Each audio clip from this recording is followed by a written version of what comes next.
चलो अब हम शुरू करते हैं मार्गशय पग। ठीक है, हमारे कितने किए, 8 मिनट गए।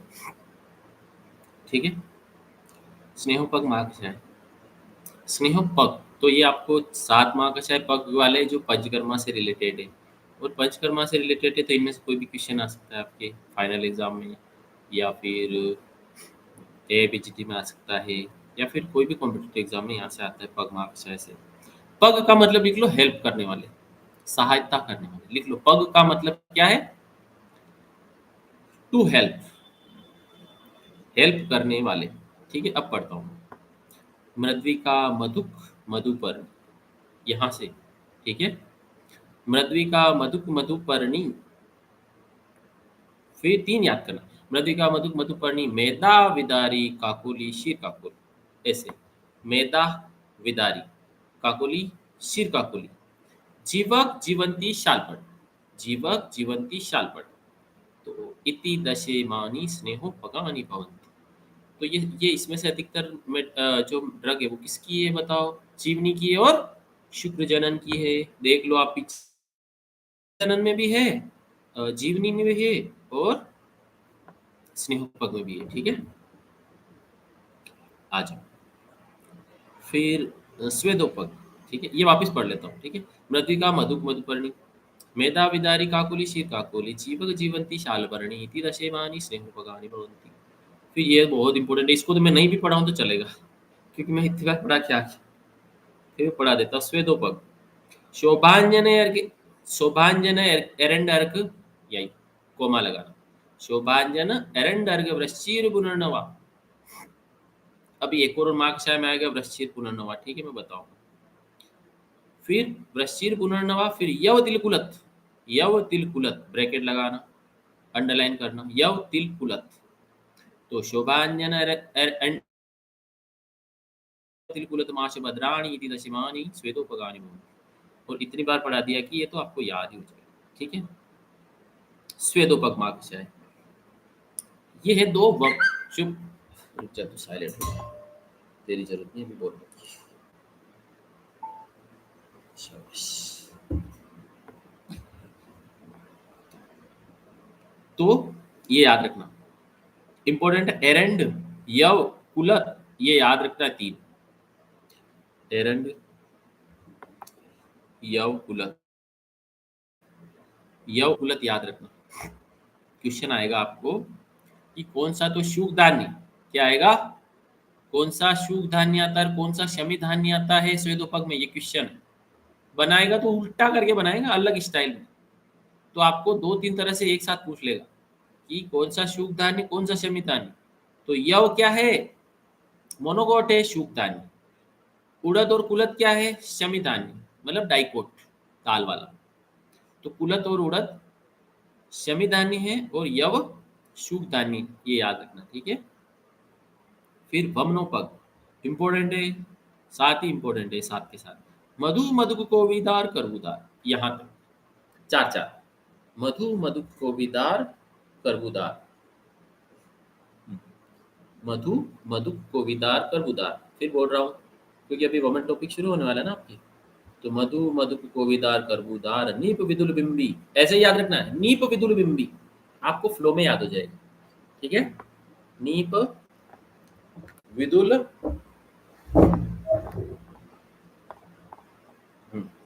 नीप विदुल बिंबी, क्षण पुष्पी सदा पुष्पी प्रत्यक पुष्पी, क्या क्या, क्षण पुष्पी सदा पुष्पी प्रत्यक पुष्पी। इसीलिए चरक सूत्र एक निकालो, चरक सूत्र एक निकालो, वहां पर आप फलिनी निकालो, फलिनी अगर मेरे साथ निकालोगे तो अच्छा रहेगा। फलिनी निकालिए आप बुक में सभी, और फलिनी के अंदर में आपको अपामार्ग वाली लाइन पढ़ो। अपामार्ग के लिए लाइन क्या आई, नस्त प्रच्छर्दने प्रच एव प्रत्यक पुष्पी विधीयते, 86 मिला। नस्त प्रच्छर्दन, तो छर्दन किसका पर्याय है, प्र क्यों लगा, प्र क्यों लगा, प्र मतलब बिफोर वमन, मतलब वमन में हेल्प कराने वाला, इसीलिए बोला था नस्य में अपामार्ग, फलिनी में और छर्दन में मतलब वमन में भी इसका प्रयोग करते हैं, लेकिन डायरेक्ट नहीं। इसीलिए वहां पर वमन वाली ड्रग्स में अपमाक को नहीं बोला, नहीं बोला ना। फलिनी में देखो, फलिनी में मैंने आपको मदनजी धावक बोला था, मदन फल जीमूतक इक्ष्वाकु धामार्ग वत्स कृतवेतन और त्रप्पु हस्तिपर्ण 8 ड्रग बोली थी। लेकिन मैंने अपमाक के लिए वमन नहीं बोला क्योंकि चरक ने भी नहीं बोला, लेकिन वर्ड यूज कर लिया प्रच्छर्दन। ठीक है ना। तो वो प्रच्छर्दन इसीलिए है क्योंकि वो वमनोपग में काम आता है। ठीक है, ये उस टाइम मैंने नहीं बताया क्योंकि मेरे को सही समय पर बताना था। इसीलिए प्रत्यक पुष्पी लिखा है ना लास्ट में, प्रत्यक पुष्पी मतलब अपामाग, उधर भी प्रत्यक पुष्पी है। और सदा पुष्पी क्या है, सदा पुष्पी अर्क, अर्क का प्रयोग वमन में है ना, वमन में विरेचन में दोनों में है अर्क। अर्क अश्मंतक स्नुही, अर्क का प्रयोग वमन में विरेचन में, अश्मंतक का वमन में और स्नुही का विरेचन में। ठीक है, तो वापिस पढ़ता हूँ। मधु मधु और मधु देते हैं शहद, वमन में शहद देते हैं। मधु मूले ठीक है तो फांटी पिलाते हैं। कोविदार करबुदार, ये कोविदार और करबुदार मैं आपको पढ़ा चुका हूँ, क्या थे, काचनार। ठीक है ना। तो काचनार दो प्रकार का है, रक्त काचनार और श्वेत काचनार। बोहिनिया वेरिगेटा, जानवी, बोहिनिया वेरिगेटा कौन सा काचनार, श्वेत या रक्त। और बोहिनिया परप्यूरिया, बोहिनिया परप्यूरिया, तो बोहिनिया वेरिगेटा और बोहिनिया परप्यूरिया देख लेना। ठीक है, वो है। फिर नीप विदुल बिंबी क्षण पुष्पी सदा पुष्पी प्रत्यक पुष्पी, तो पुष्पी पुष्पी तीन है, एक साथ याद कर लो। इसलिए आचार्य ने लिखा मधु मधु को विदार कर उदार निप विदुल बिंबी क्षण पुष्पी सदा पुष्पी प्रत्यक पुष्पी नित्य शिवानी वमनो गानी पवन। ठीक है, ऐसे लिख लो। मदन फल नहीं है, क्यों नहीं है, लिख लो यहाँ मदन फल नहीं है। अरे मदन फल को किसी की सहायता की जरूरत है क्या, या मदन फल बोलेगा कि मैं किसी की सहायता करूंगा क्या, वमन में मैं खुद वमन करा सकता हूँ, मुझे किसी की जरूरत नहीं। इसलिए मदन फल तो बोल रहा है कि मैं तो वमन में प्रधान औषधि हूँ, तो मैं पग में नहीं आ सकता, मैं तो मेन काम में आऊंगा, इसलिए पग में मदन फल नहीं डाला, नहीं डाला ना।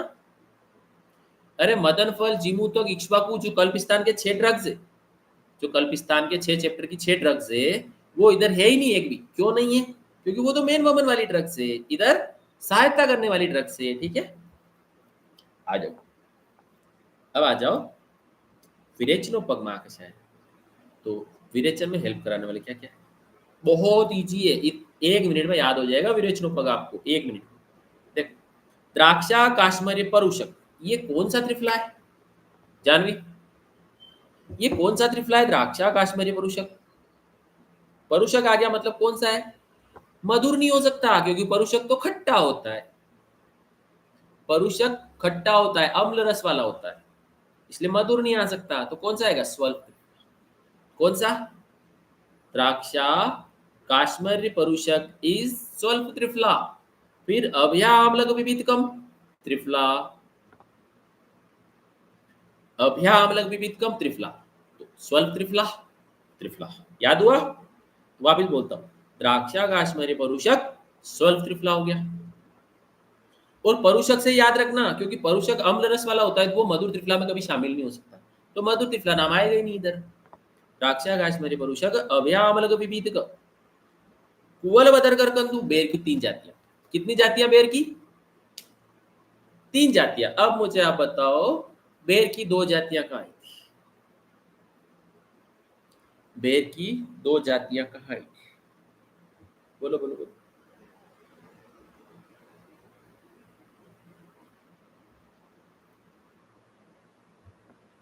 बेर की 2 जातियां, अरे यार क्या कर रहे हो आप लोग, एक मैसेज टाइप नहीं हो रहा आपसे, बताओ चैट बॉक्स।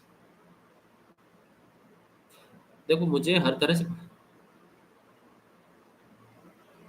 अच्छा आज वो करेक्शन करना भूल गया मैं, ऑटो ट्रांसलेशन पर आ रहा है कांचनाथ रद्दिमा कषाय में। और विरेचनोपग में बेर की 3 जातियां हैं, तो लिख लो बेर की 2 जातियां, रद्दिमा कषाय में बेर की 3 जातियां, बेर की 3 जातियां विरेचनोपग में।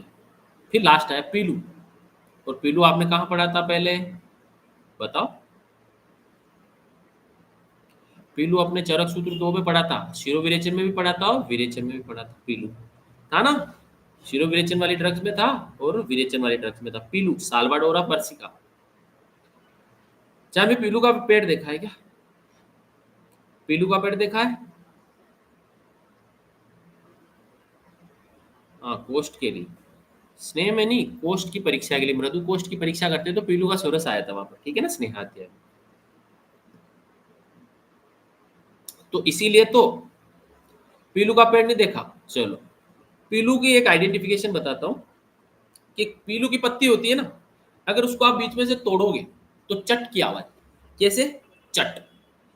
कोई सी भी पत्ती तोड़ के देखो, बीच में से क्रैक होती है ना, तो वो चट बोलती है ऐसे।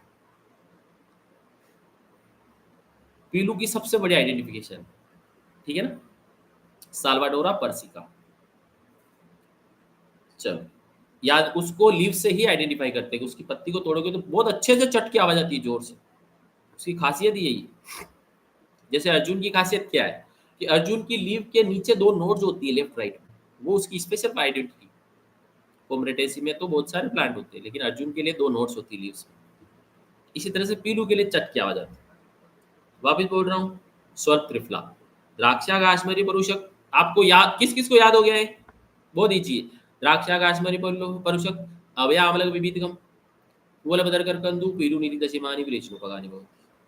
इतना ईजी मार्क्स है। तीन तीन तीन नौ और एक पीलू 10। तो सोल्व त्रिफला, त्रिफला उबेर की तीन जाती है और पीलू, है ना। इति दशेमानी विरेचनोपगानी भवन्ति। फिर आ जाओ, आस्थापनोपग। आस्थापनोपग आया था। अब अग्रय निकालो। वैसे मैंने बता दिया था ना, मदन फल आएगा आस्थापनोपग और अनुवासनोपग में। मदन फल वहां मैंने फलिनी में भी बताया था, अग्रय में भी बताया था, देख लेना है। मैंने बताया था यार, वापिस नहीं बता रहा हूँ, टाइम करा हूँ। त्रिव्रत, हाँ, त्रिव्रत बिल्व पिप्पली। तो मदन फल के लिए बोला आस्था, वमन आस्था, आस्थापनो अनुवासनो उपयोगी नाम अग्रय में। आप अग्रय पढ़ो आप, ठीक है। डेली अग्रय पढ़ने, अभी 152 अग्रय पे कोई पहुंचा है क्या आप में से? कोई ऐसा है जिसने मेरी बात समझ के सुन के 152 अग्रय पर लॉक कर दिया है, पिन लगा दी वहां जाके? हम्म? चलो, तो त्रिव्रत बिल्व पिप्पली क्या क्या? त्रिव्रत बिल्व पिप्पली कुष्ठ सर्षप बचा, ऐसे याद रखना है। त्रिव्रत बिल्व पिप्पली कुष्ठ सर्षप बचा, वत्सक फल, वत्सक फल शत पुष्पा, वत्सक फल शत पुष्पा, मधुक मदन फलानि इति। क्या क्या? मधुक मदन फलानि इति दशेमानि आस्थापनो भगानि भवन्ति। फिर अनुवासन, अनुवासनोपग। और अनुवासन किस लिए देते हैं? वात के लिए। किसके लिए? मेनली वात के शमन के लिए, स्नेहन के लिए। इसलिए रासना वात हराणाम। क्या है? रासना वात हराणाम, ठीक है। तो देखो लिखा रासना सुरदारु बिल्व, बिल्व तो ऊपर भी आया, बिल्व नीचे भी आया। रासना सुरदारु बिल्व मदन शतपुष्पा आ गया, यहीं पर रुकना है। रासना सुरदारु बिल्व तीन याद करने, फिर मदन शतपुष्पा वृश्चिर पुनर्नवा पहले आया था किसमें? स्वेदोपग में। तो अनुवासनोपग में भी वृश्चिर पुनर्नवा है, उधर भी वृश्चिर पुनर्नवा है, देख लेना आप। स्वेदोपग में भी वृश्चिर पुनर्नवा, अनुवासनोपग में भी वृश्चिर पुनर्नवा। मतलब पुनर्नवा की दो जातियां, ठीक है ना, रक्त पुनर्नवा, श्वेत पुनर्नवा। उसी को गदह पूर्णा बोलते हैं। क्या बोलते हैं? गदह पूर्णा। पुनर्नवा का दूसरा नाम है गदह पूर्णा। और पुनर्नवा की शाख आएगी आपको शोध चैप्टर में, शोध चैप्टर में। और कहाँ आएगी? ज्वर में आएगी शायद, ज्वर में आएगी या शोध में आएगी या उधर में, वहां शाक बोलेगा कि पुनर्नवा की सब्जी खानी चाहिए पत्तियों की, ऐसे बोलेगा, पालक की सब्जी खाते हैं वैसे। और सुश्रुत तो बोलेगा, सुश्रुत तो इतनी प्यारी लाइन बोलेगा ना 46 चैप्टर में, सुश्रुत सूत्र में, कि पुनर्नवा शाकम शोभत्रय विनाशनम। क्या बोलेगा सुश्रुत? पुनर्नवा शाक शोभत्रय विनाशनम। तीन प्रकार के शोथ, वात पित्त कफ, तीनों प्रकार के शोथ को नाश करता है वो किसकी शाख? पुनर्नवा। बताऊंगा आपको, ठीक है। फिर आ गया पुनर्नवा स्वद्रष्टा अग्निमंत शोनाक। स्वद्रष्टा अग्निमंत और शोनाक। अब मुझे बताओ आप, दिमाग लगा के कि ये स्वद्रष्टा, ये अग्निमंथ और ये शोनाक किस मूल का पार्ट है। इसमें बिल्व है, लेकिन मैं बिल्व अभी बोल नहीं रहा, बिल्व नहीं बोल रहा मैं आपको। स्वद्रष्टा, गोक्षूर, अग्निमंथ और शोनाक ये किस मूल का पार्ट है। स्वद्रष्टा इज लघु पंचमूल, अग्निमंथ और शोनाक बृहद पंचमूल। ठीक है। और मैंने बोला था दशमूल किस दोष का नाश करती है, वात पित्त कफ त्रिदोष नाश करती है। ठीक है ना। तो कितना इजी है बताओ। रासना सुर दारु बिल्व मदन शत पुष्पा वृश्चिर गुणनवा स्वद्रष्टा अग्निमंथ शोनाक ऐसी दशमानी यदि दशमानी अनुवासनोपगानी भवन्ति। ठीक है। अब लास्ट आया, लास्ट ये हमने स्नेहन करा दिया, स्वेदन करा दिया, सब करा दिया। अब हमारे पास एक पॉइंट बचा क्या, कि भाई हम सिर के दोषों को कहाँ से निकालेंगे, नासा ही शीर्षोद्वारम। तो हम सिर के दोषों को तो केवल शिरोविरेचन से निकालते हैं। इसलिए शिरोविरेचन पक्ष के लिए जो ड्रग्स आएगी उसमें सबसे पहले है ज्योतिषमती सेलेट्रस पेनिकुलेटस, सेलेट्रस पेनिकुलेटस सेलेस्ट्रेसी फैमिली। ज्योतिषमती, श्वेता ज्योति कहाँ आया था, श्वेता ज्योति क्या करवा रही थी मूलिनी में, मूलिनी में शिरोविरेचन करा रही थी श्वेता ज्योति। फिर अक्षिप, और अक्षिप क्या करेगी बताओ, शव, ज्योतिषमती शवक, सॉरी यार शवक। ठीक है ना। ज्योतिषमती शवक मरीच पिप्पली, ज्योतिषमती शवक मरीच पिप्पली। विडंग शिग्रू सर्षप, क्या विडंग शिग्रू सर्षप, शिग्रू आया ना, इसलिए शिग्रू के बीज को क्या बोलते हैं जानवी, शिग्रू के बीज को क्या बोलते हैं आशीष, बोलो शिग्रू के बीज को क्या बोलते हैं। श्वेत मरीच क्या बोलते हैं, शिग्रू के बीज को श्वेत मरीच बोलते हैं, ध्यान रखना, बहुत इंपॉर्टेंट है, पूछेंगे आपसे कभी। और दधि पुष्प किसका पर्याय है नहीं बताया अभी तक, मैं बता ही दूं आज क्या, दधि पुष्पा किसका पर्याय है, आज आज ही बता दूं, चलो बता दो। दधि पुष्पा इज द सिनोनिम ऑफ कपिकच्छु, यस गुड, कपिकच्छु, मुकुना प्लूरिटा,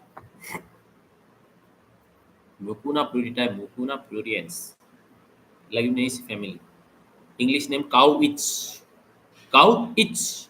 अरे वो के माछ की फली होती है ना, वो लग जाती है तो खुजली चलती है ना भयंकर, वो उसको उसका फूल होता है, वो दधि पुष्प कहलाता है। ठीक है।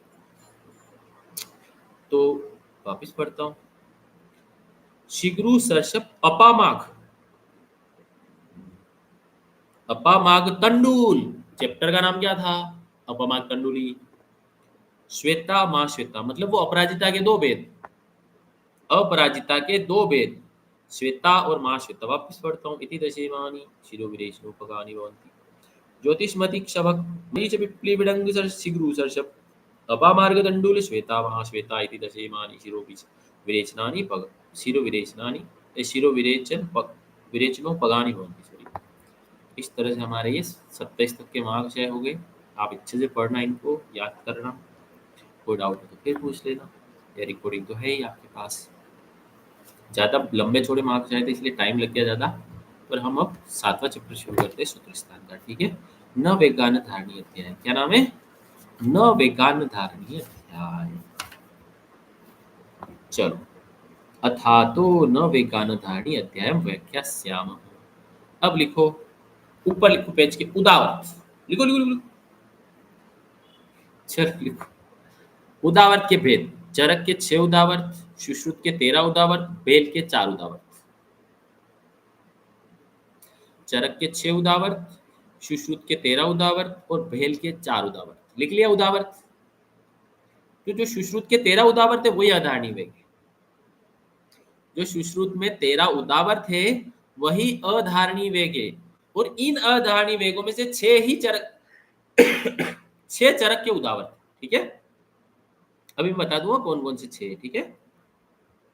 कौन कौन से 6, वात मूत्र पुरुष 3, वात मूत्र पुरुष शुक्र, छर्दी और छीक, इन 6 उदावर्त को बोला। ठीक है। ये विमर्श में लास्ट लाइन देख लेना, ठीक है। श्लोक नंबर 4 के विमर्श की लास्ट लाइन देख लेना, कौन कौन से चरक में, अष्टोदरी चरक सूत्र 19 में, क्योंकि वहां पर उसने क्या बोला, सामान्य विकार बोले 48 सामान्य रोग।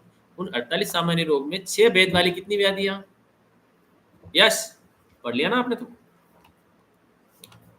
6 भेद वाली कितनी व्याधि है बताओ, बोल दे यार। 6 भेद वाली कितनी व्याधियां हैं, कैसे करेगा, खाली 2 ही तो है भाई, 6 भेद वाली तो खाली 2 ही है। चल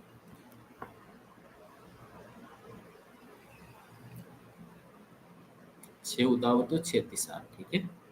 6 भेद वाले, हाँ 6 उदावर 6 तिसार, ठीक है। चलो अब हम पढ़ेंगे ये श्लोक, अगर आपको वैसे याद हो जाए तो ठीक है, हिंदी में नहीं तो श्लोक याद करो तो ठीक है, हिंदी में भी याद करोगे कोई प्रॉब्लम नहीं। ये जो 4 नंबर श्लोक है ना, ये हेडेक नहीं देने वाला, ठीक है ना। बस आपको ये पता होना चाहिए कि ये वेग होते 13। देखो मैं पढ़ता हूँ, न वेगान धारियेत धीमान, न वेगान धारियेत धीमान जातान मूत्र पुरुषयो। पहले नंबर पे आया मूत्र पुरुष, न रेतसो न वातस्य न छर्दया श्वैथो न च, न उद्गारस्य न जृंभाया न वेगान शुद्ध पिपासयो, न वाष्पस्य न निद्राया न श्वासस्य श्रमेण च। ये हो गए 13 उदाहरण। ये 13 अधारणी वेग। देखो आप हिंदी में पढ़ दो, मूत्र का वेग, पुरुष का वेग, रेतस्वत शुक्र का वेग, अपान का वेग, वमन का वेग, छेतु छीक, उद्गार का वेग, जृंभा का वेग, शुद्ध मतलब भूख, क्षुधा भूख लग रही है तो उसका वेग, पिपासा का वेग, वाष्प का वेग, और निद्रा, और परिश्रम मतलब परिश्रम से उत्पन्न सांस, जैसे कुछ काम कर रहा था या सीढ़ियाँ चढ़ गया ज्यादा, 2-4 फ्लोर 8 फ्लोर की सीढ़ियाँ चढ़ गया, वो भी सांस फूल गई, या फिर कहीं से दौड़ के आया या कुछ भी हेवी वेट लिफ्टिंग कर रहा है, कुछ भी कर रहा है, तो श्रम से जो भी सांस फूल रही है उसका वेग धारण नहीं करना चाहिए, मतलब सांस अच्छे से लेनी पड़ेगी, ठीक। तो ये हो गए 13 अधारणी वेग, अधारणी, इनका धारण नहीं करना है। अब मैं आपको एक क्वेश्चन पूछता हूँ, ये वेग क्यों आते हैं,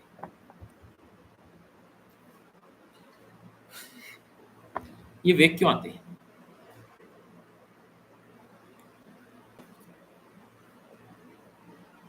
क्यों आते हैं वेग, क्योंकि हमारे शरीर की एक मैकेनिज्म, हमारे शरीर की एक फिजियोलॉजी है। क्या क्या क्या फिजियोलॉजी है कि हमारा शरीर अपने आप को शोधन करता है, क्या करता है, अपने आप को, अपने आप का शोधन करता है, इसीलिए नित्य शोधन कहलाते हैं।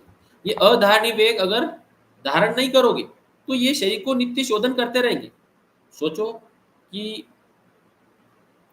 आपको उल्टी आ रही तो उसमें से क्या निकलेगा, वमन आ रहा है तो क्या निकलेगा, कफ दोष निकलेगा, पित्त निकल जाएगा, क्योंकि वो उत्क्लेशित अवस्था में है, वो काम नहीं कर रहा है बॉडी के लिए, वो हार्मफुल है, तो बॉडी उसको क्या कर रही है, रिफ्लेक्स करके बाहर निकाल के फेंक रही है। इस तरह से उद्गार वाली वायु, अब उद्गार क्यों आएगी, मैंने एक दिन बताया था आपको, उद्गार इसलिए आती है कि जब हम खाना खा लेते तो हम खाना खाते टाइम, खाना निगलते टाइम कौन सी वायु है जो खाने को निगलवाती है, प्राण वायु। तो प्राण तो आहार का अपकर्षण करके आहार को मुख से लेकर आमाशय तक ले जाते हैं, लेकिन वो वायु अन्न को तो लेके चली गई, अब अन्न ने वायु की जगह ले ली, अब आमाशय में जो वात इकट्ठी हो रही है कौन सी, प्राण वायु। अरे प्राण वायु रहती है ना वो, जो आहार को निगलवाने में सहायता करती है, स्थानम प्राणस्य मूर्धोर्गंडे जीवास्य नासिका स्टीवनम श्वेतु उद्गार श्वास आहार आदि कर्म से, तो आहार का कर्म, आहारण करना, आहार को निगलना प्राण वायु की वजह से। अब वो प्राण वायु स्टोमक से बाहर आएगी तभी तो काम होगा, क्यों, वहां भरी रहेगी तो दूसरी बार खाना खाएगा तो वो बैलून नहीं बन जाएगा स्टोमक। इसलिए हमको उद्गार आती है कि जो वायु आहार को ले गई थी अब वो वापस बाहर आ जाएगी कि मैं मेरे खाने को नीचे छोड़ के आ गई, अब मुझे बाहर निकालो, उद्गार बाहर जाने दो, इसीलिए वो उद्गार आती है। समझ गए होंगे आप, ठीक है। जृंभा उदान वायु, जृंभा आती है उदान वायु, उदान वायु में CO2 होती है, तो बॉडी के अंदर जो एक्सेसिव कार्बन डिकम्पोजिशन या कार्बन बॉन्ड टूट रहे हैं उसकी वजह से CO2 बन रही है, वो CO2 जृंभा के थ्रू निकलती है, ठीक है ना। इसी तरह से ये समझ लेना, ठीक है। तो ये अधारणी वेग बताने का यही पर्पस है कि शरीर का शोधन नित्य होता रहता है, second minute hour 24/7 till life, ये शोधन ऑटोमेटिकली होता रहता है। इसीलिए बोल दिया कि इन वेगों को धारण कर लिया आपने तो आपके शरीर का शोधन होना बंद हो जाएगा, मतलब कुछ न कुछ चीज बॉडी में एक्यूमुलेट होना शुरू हो जाएगी। एक्यूमुलेट होगी तो क्या करेगी वो ऑब्वियसली बॉडी के लिए टॉक्सिन से मल है। अरे कार्बन डाइऑक्साइड भी मल है हमारे शरीर के लिए, ठीक है ना। कार्बन डाइऑक्साइड भी हमारे शरीर का मल है, इसीलिए तो बोलते हैं वहां पर ऑक्सीजन और CO2 का वो एक्सचेंज होता है हीमोग्लोबिन के थ्रू, ठीक है ना। तो ये सब शरीर के मल है, तो इनको निकाल, अगर इनको नहीं निकाला, धारण कर लिया, तो क्या होगा बॉडी में, क्या होगा, रोग होने लग जाएंगे ना भाई। वो मल या टॉक्सिन्स एक्यूमुलेट होने लग जाएंगे कहाँ पर, अपने अपने स्थान में, या फिर विमार्गमन होगा, उसका संघ होगा, ठीक है ना। संघ और 4 प्रकार की स्वतोदृष्टि शुरू हो जाएगी, संघ, विमार्गमन, शिराग्रंथि और अतिप्रवृत्ति, ये सब चीजें शुरू हो जाएगी, ठीक है ना। अब यहाँ से रोग होगा, क्यों हो रहा है रोग, क्योंकि आपकी बॉडी तो ऑटोमेटिकली, आपकी बॉडी आपके शरीर से टॉक्सिन्स को निकाल रही थी, मल को निकाल रही थी, आपने क्या किया, जानबूझ के इसको रोक लिया, खत्म। शुद्धा, शुद्धा के लिए क्यों बोला, क्योंकि शुद्धा का वेग धारण करोगे तो उससे बनने वाला रस कम बनेगा, रस बनेगा तो धातु कम बनेगी, वहां पर ओजो क्षय होगा, बलक क्षय होगा, सिंपल। तो आपको ये कंसेप्ट क्लियर हुआ कि ये अधारणी वेग का कंसेप्ट क्या है, ठीक है ना। अरे कोई इतना बकेगा नहीं ना, किसको पड़ी बात, अलग वे में देखो आप शास्त्र को, ठीक है, डीप में। शस्त्र शास्त्र सलिलम पात्राणि अपेक्षन्ते, तस्मात् चिकित्सायार्थम प्रज्ञा विशोधिये, अपनी बुद्धि का शोधन करो, ठीक है। तो ये क्लियर हुआ ना कि ये अधारणी वेग का धारण करने से ये व्याधियां क्यों हो रही है, ठीक है ना, क्योंकि वो एक्यूमुलेट होने लग जाएगा मल, और फिर वो स्रोतस को अवरुद्ध करेंगे, हमारे शरीर की फिजियोलॉजी को, एनाटॉमी को डिस्टर्ब करेंगे, ठीक है। अब हम शुरू करते हैं। सबसे पहले मूत्र वेग धारण। अब आपको ये कंसेप्ट सोचना है कि मूत्र कहाँ तो एक्यूमुलेट होता है, कहाँ भाई, कहाँ मूत्र नहीं, 3 चीजें होती है, मूत्र उत्पत्ति, मूत्र निर्माण और मूत्र जनन। मूत्र उत्पत्ति, मूत्र निर्माण और मूत्र जनन, 3 प्रोसेस होती है बॉडी में मूत्र से रिलेटेड। मैं इसकी पूरी कहानी नहीं बता रहा आपको, फिर कभी अगर आपको त्रिमर्मी चैप्टर पढ़ाऊंगा या सुश्रुत का अश्मरी पढ़ाऊंगा, सुश्रुत का मैं अश्मरी पढ़ाऊंगा, तब मैं मूत्र निर्माण, मूत्र उत्पत्ति और मूत्र जनन की मैकेनिज्म आपको समझा दूंगा, ठीक है ना, क्योंकि ये तीनों अलग अलग लेवल पर होती है। ब्लेडर में होता है वो अलग है, किडनी में होता है वो अलग है, और सेलुलर लेवल पे होता है वो अलग है, धातु लेवल पर होता है वो अलग है, ठीक है। तो हम पढ़ेंगे सबसे पहले मूत्र वेग धारण। अब देखो इसमें आपको सिंपल क्या समझना है कि मूत्र का वेग आ रहा है ना, तो उससे रिलेटेड जो भी ऑर्गन से नियर बाई ऑर्गन क्या क्या हो गए मूत्र से, ब्लैडर से रिलेटेड, भाई एक यूरिनरी ब्लैडर है, एक यूरेटर है, एक किडनी है, ठीक है, एक यूरिथ्रा है, ठीक है ना, यूरिथ्रा, और यूरिथ्रा के साथ साथ उसके सराउंडिंग ऑर्गन्स, जैसे इंग्वाइनल रीजन, या फिर जो भी यूरोजेनाइटल ऑर्गन है वो, ठीक है। तो वहां पर वेग धारण करोगे तो उनसे रिलेटेड लक्षण आएंगे, समझ गए। लक्षण कौन से रिलेटेड आएंगे, जिसका वेग धारण किया उसके आसपास वाले ऑर्गन के। अब देखो पढ़ते हैं। सबसे पहले देखो वस्ती, सिंपल, वस्ती में एक्यूमुलेटर तो आपने धारण कर लिया, उसकी थ्रेशोल्ड वैल्यू कितनी होती है, यस, यूरिन की थ्रेशोल्ड वैल्यू, मतलब ब्रेडर कितना भर जाता है यूरिन से, कि वहां की डिट्रूसर मसल्स कॉन्स्ट्रिक्ट होती है, और वो ब्रेन को सिग्नल देती है कि खाली करो। बोलो कितनी देर में सिग्नल देती है, कितना भर जाता है तब सिग्नल देती है, गूगल कर लेते हैं इतनी देर, होशियार बच्चे। ज्यादा हो गया।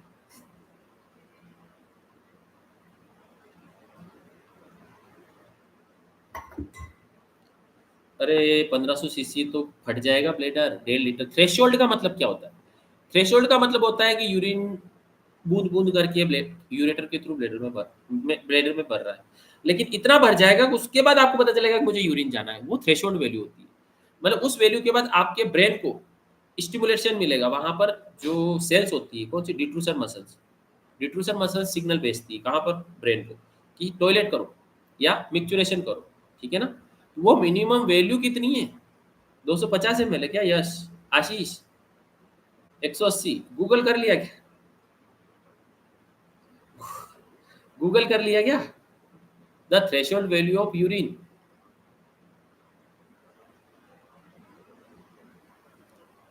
यस सर, आशीष, सो गया क्या, सेजल,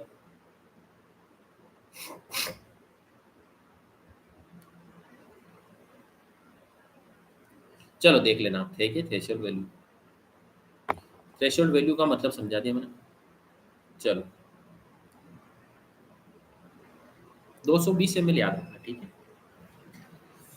220 ml, 220 ml याद रखना, ठीक है। मतलब मोर करेक्ट 220 होती है, ठीक है ना। चलो बाकी बदलती रहती है मॉडर्न की वैल्यू, पर आपको 220 ml याद रखना है, क्योंकि एवरेज इंपॉर्टेंट है, एवरेज इंपॉर्टेंट है।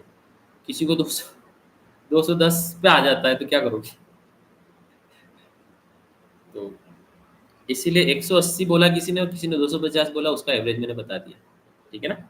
220, क्योंकि 220 ही आता है एग्जाम में, ठीक है। अब देखो लिखा है, वस्ती में है ना ये शूलम, शूल क्यों होगा भाई, रोक दिया, रोक दिया यूरिन को। अब वहां पर पेन करेगा क्योंकि वो अपान वायु जोर लगाएगी। मूत्रकृच अब बहुत देर से निकलेगा, क्यों, क्योंकि दो स्फिक्टर होते हैं, अंदर वाला बाहर वाला। आपने क्या किया, होल्ड कर लिया, तो अब वो बाहर वाला भी पागल हो गया, अंदर वाला भी पागल हो गया। अब वो स्फिक्टर खुलेगा नहीं, क्योंकि नर्वस रिफ्लेक्स है, सब नर्वस सिस्टम वात का रिफ्लेक्स है, नर्वस सिस्टम मतलब वात का रिफ्लेक्स है। और जब वात का रिफ्लेक्स होगा, अब वो वात विगुण होगी अपान वायु। आपने पढ़ा था ना, वात व्याधि में अपान के फंक्शन पढ़ लेना, ठीक है। वात व्याधि के अंदर, चिकित्सा के अंदर अपान के फंक्शन। मूत्रगच्चम शिरोरुजा, शिरोरुजा क्यों होगी, या शिरोरुजा का क्या लॉजिक है, बोलो बोलो।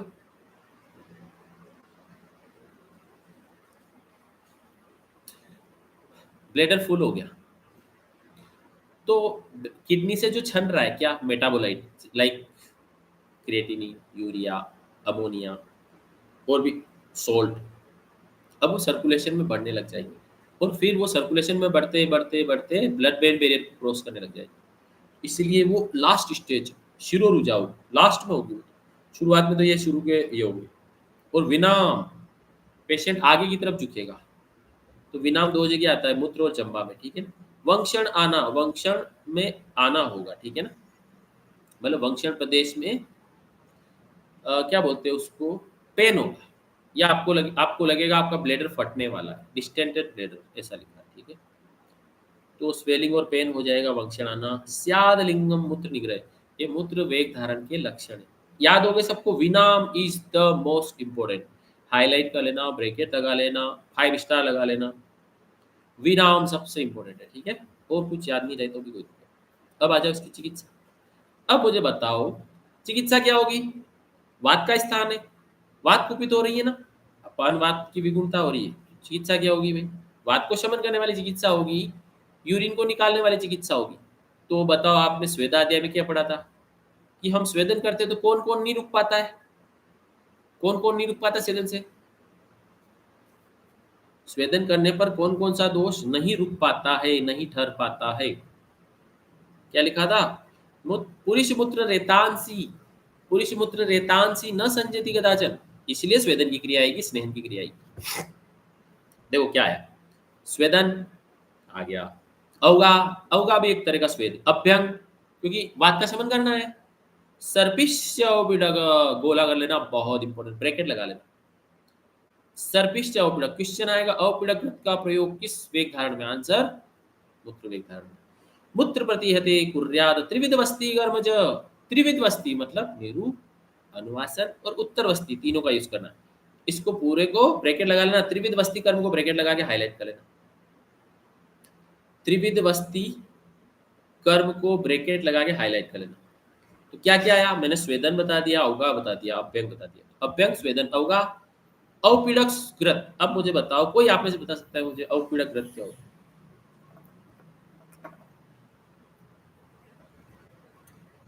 अवपीड़क ग्रत, आशीष, मोनिका, सेज, यशस्वी, अरे नाम ही पूछते रहेंगे।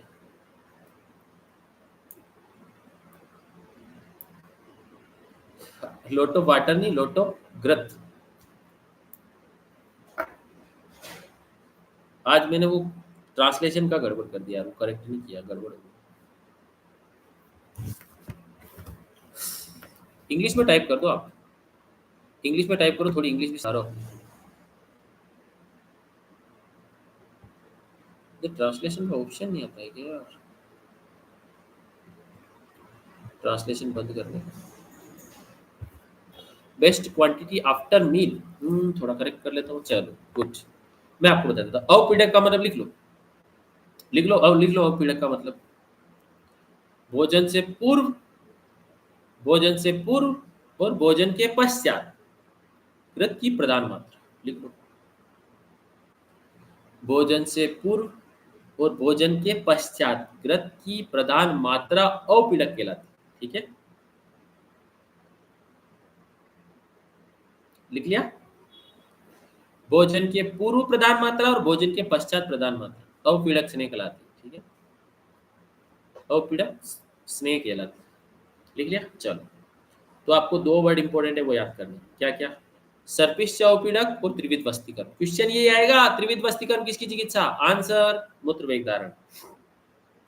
अवपीड़क ग्रंथ, मूत्र वेग धारण। तो मूत्र वेग धारण आपको याद होगी। अब आया पुरुष। अब पुरुष का स्थान क्या है? बकवास है। तो शिरशूल यहाँ भी आएगा, पीछे शिरोरुज आया था, यहाँ शिरशूल आ गया।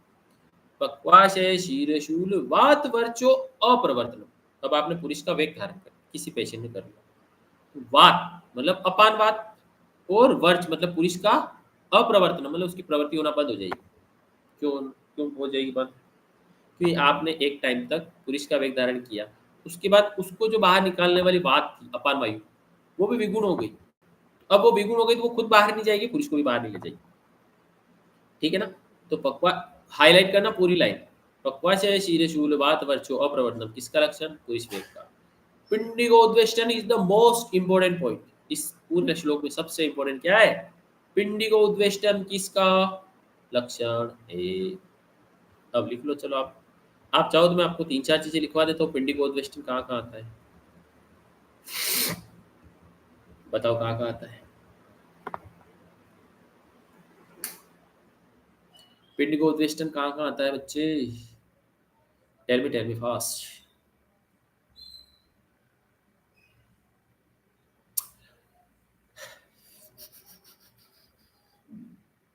चलो लिख लो।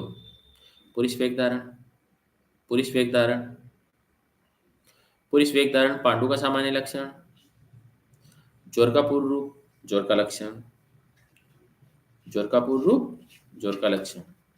ये चार जगह लिख लेना, फिर आगे और दो तीन जगह आएगा, मैं तब लिखाऊंगा, ठीक है? पांडु का सामान्य लक्षण, पुरुष वेग धारण, जोर का पूर्व रूप और जोर का लक्षण, ठीक है।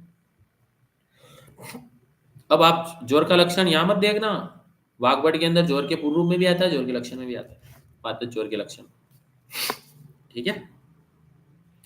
तो वापस पढ़ता हूं। पक्वाशय शीर शूलम वात वर्चो अप्रवर्तनम। पक्वाशय में शूल होगा, शीर में शूल होगा, वात और वर्च का अप्रवृत्ति होगी।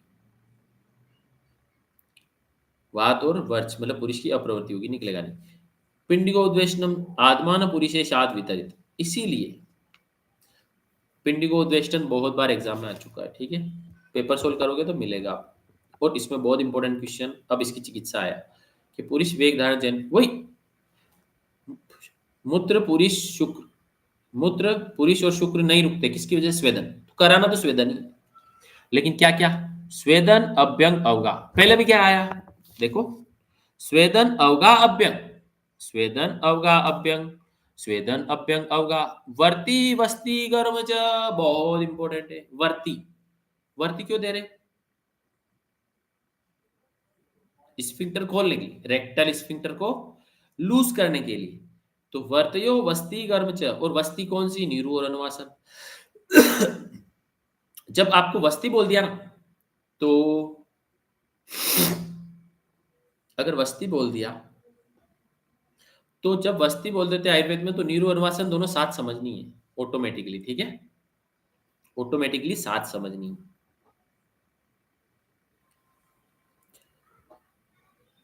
तो इसीलिए यहां पर त्रिविध वस्ती नहीं बोला, केवल क्या बोला?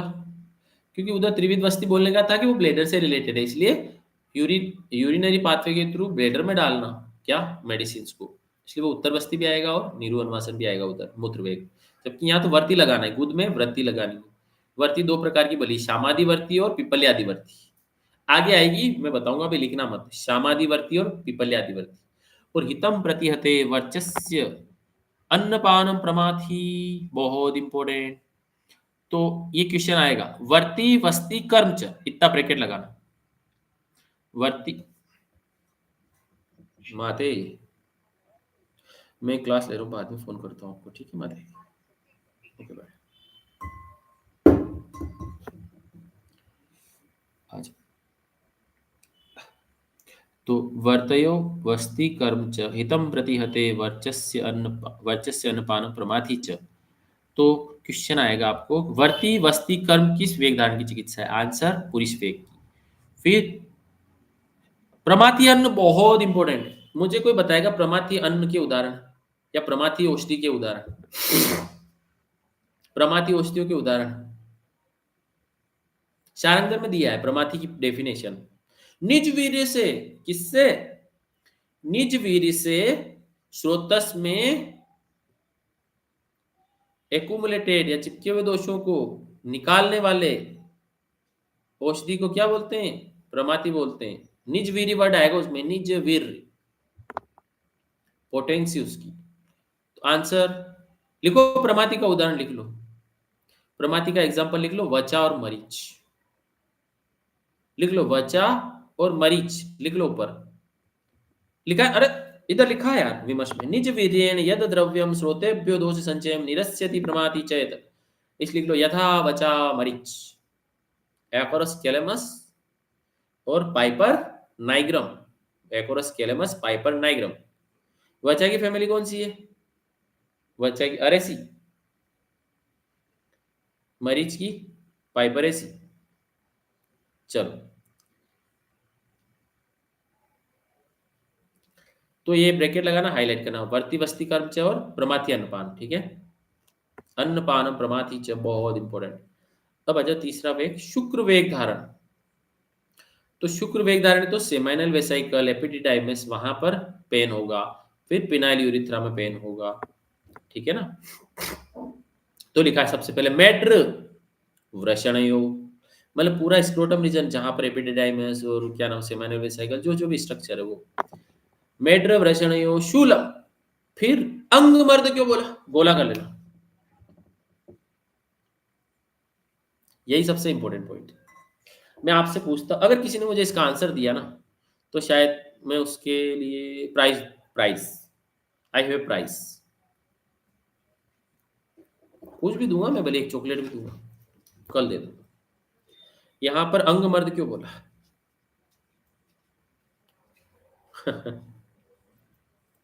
चल मैं बताता हूं। आपने वाजीकरण चैप्टर पढ़ लिया, आपने वाजीकरण चैप्टर पढ़ लिया, फिर भी आप ये कंसेप्ट भूल गए। चलो, वैसे वो कंसेप्ट आपने पढ़ा नहीं होगा ना, प्रॉब्लम, या आपने उस पर फोकस नहीं किया होगा, क्योंकि काम का श्लोक नहीं लगता। क्योंकि शुक्र धरा कला, शुक्र धरा कला का अधिष्ठान कहाँ है? पूरा शरीर। शुक्र धरा कला सर्व शरीर व्यापी कला है। दूसरा, दूसरा शुक्र का स्थान कहां पर है? सर्व शरीर। ऐसा मैं नहीं बोलता, ऐसा आचार्य चरक बोलते हैं, आचार्य सुश्रुत बोलते हैं कि शुक्र का स्थान सर्व शरीर है। और वो कैसे बाहर आता है? हर्ष की वजह से। हर्ष की वजह से, पूरी व्यान वायु के प्रभाव से, क्योंकि सर्व संपूर्ण शरीर में रहने वाली वायु तो व्यान है, फिर वो व्यान वायु के साथ अपान वायु मिलती है और वो शुक्र बाहर आता है। इसीलिए जब वेग धारण कर लोगे तो शुक्र धरा कला और संपूर्ण शरीर में जो शुक्र का स्थान है, वहां पर उसको आपने क्या कर दिया? व्यान के फंक्शन को खराब कर दिया। इसीलिए वो अंगमर्द होगा, क्योंकि शुक्र धरा कला इफेक्ट होगी, संपूर्ण शरीर में शुक्र धातु इफेक्ट होगी, ठीक है ना? समझ गए ना? इसलिए अंगमर्द, पूरी बॉडी में पेन टाइप होगा। हृदय व्यथा, हृदय में व्यथा होगी, ठीक है ना? क्यों होगी हृदय में व्यथा, बताओ। देखो ये हर चीज इतनी लॉजिकल और इतनी साइंटिफिक है ना, आप बस सोचोगे ना तो आपको आंसर आएगा। हृदय व्यथा, उसको दिल ऐसे बेचैनी क्यों होगी हृदय में? रस का क्या रिलेशन है शुक्र से? सोचा? थोड़ा सा और अलग से सोचता तो आ जाता। ये सब है ना आशीष, ये सब मेंटल साइकोलॉजिकल है। हाँ, साइकोलॉजिकल है। और क्या साइकोलॉजी यहाँ पर? हर्षण, प्लेजर, प्लेजर। हाँ, तो वो हर्षण, तो अब वो हर्षण की क्रिया नहीं होगी, और हर्षण क्रिया नहीं होगी तो क्या होगा? हृदय व्यथा होगी। ठीक है, समझ गए ना? भवेत प्रतिहते शुक्रे विबद्धम मूत्रमेव च। ठीक है ना? शुक्रे विबद्ध मूत्रे वेच। क्वेश्चन ये आएगा आपको फंसाने के लिए। विबद्ध मूत्रमेव च, क्या होगा? मूत्र भी रुक रुक के आएगा, हृदय में वेदना होगी, अंगवर्त होगा। वो हृदय इसीलिए बोला, हृदय व्यथा बोला तो हृदय व्यथा ही याद रखना, हृदय वेदना। अगर किसी ने हिंदी के चक्कर में अगर क्वेश्चन गलत किया ना तो वो बहुत पछताएगा। इसलिए मैं बहुत रेयर हिंदी पढ़ूंगा, जहां पर मुझे लगेगा कि श्लोक नहीं पढ़ाना है बिल्कुल भी, वहां मैं हिंदी से पढ़ाऊंगा। और जब जहां मुझे लगेगा कि यहाँ हिंदी की कोई वैल्यू नहीं है, क्योंकि उसने हृदय व्यथा को हृदय वेदना बोल दिया, ये गड़बड़ कर दी। हृदय में वेदना आ जाएगी तो उसको ईसीजी कराना पड़ेगा, 2D इको कराना पड़ेगा, है ना? हृदय कि भाई क्या हो गया? हर थोड़ी थोड़ी क्या, जाने दो। मूत्र का रुक रुक कर आना, ठीक है ना? तो मूत्र का रुक रुक कर आना क्यों? क्योंकि वहां पर वो अपान वायु जो शुक्र को निकाल रही थी वो मूत्र को भी रोकेगी। वो यूरिनरी स्फिंक्टर, एक्सटर्नल स्फिंक्टर भी वहां पर ब्लॉक होगा, या फिर थोड़ा थोड़ा ही निकलेगा, रुक रुक के निकलेगा, ये उपद्रव हो जाते। तो ब्रैकेट लगाना, अंगमर्द हृदय व्यथा, अलग अलग ब्रैकेट। फिर विबद्ध मूत्रमेव च, ये 3 पॉइंट याद रखने हैं। अब इसकी चिकित्सा सिंपल है, बहुत सिंपल चिकित्सा है। देखो लिखा, वही क्या? मूत्र पुरीश शुक्र न संजति कदाचन। तो लिखा पहला अभ्यंग अवगा, आगे अभ्यंग अवगा, स्वेदन कराने की जरूरत नहीं। क्यों? क्योंकि अवगा स्वेद है।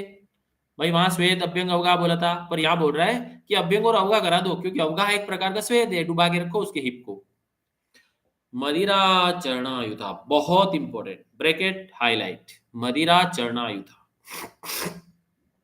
मदिरा क्या करेगी? कौन सा स्वेदन? मदिरा से कौन सा स्वेदन होगा? निराग्नि स्वेदन, बहुपान में आ रहा है ना? तो और शुक्र, वहां पर शुक्र का उष्ण गुण की वजह से शुक्र निकलेगा। चरणायुधा, चरणायुध लिख लो, मुर्गे का मांस। चरणायुधा मुर्गे का मांस होता है। आपने बताओ मुझे, ताम्रचूड़ रसा कौन सी है बाबू? ताम्रचूड़ रसा कौन सी है बाबू? फटाफट, विद इन 1 सेकेंड। अरे बोलो यार, ऐसे ना करो। ताम्रचूड़ रस वाली, रेतो मार्ग रुझापहा, वेरी गुड। रेतो मार्ग रुझापहा, तो रेतो मार्ग में या शुक्र के मार्ग में रुझा हो रही, तो ताम्रचूड़ मतलब मुर्गा, चरणायुध मतलब मुर्गा, लेकिन सिनोनिम बोल दिया, मतलब अलग अलग पर्याय बोल दिए, ठीक है ना? तो वहां ताम्रचूड़ का मतलब भी मुर्गा ही है, और यहाँ चरणायुध। चरणायुध, देखो वर्ड क्या है? आपने मुर्गे लड़ते हुए देखे क्या? कि क्लास वालों को लड़ते हुए देखा है? अरे मुर्गे की फाइटिंग देखी है क्या कभी लाइफ में? मुर्गों को,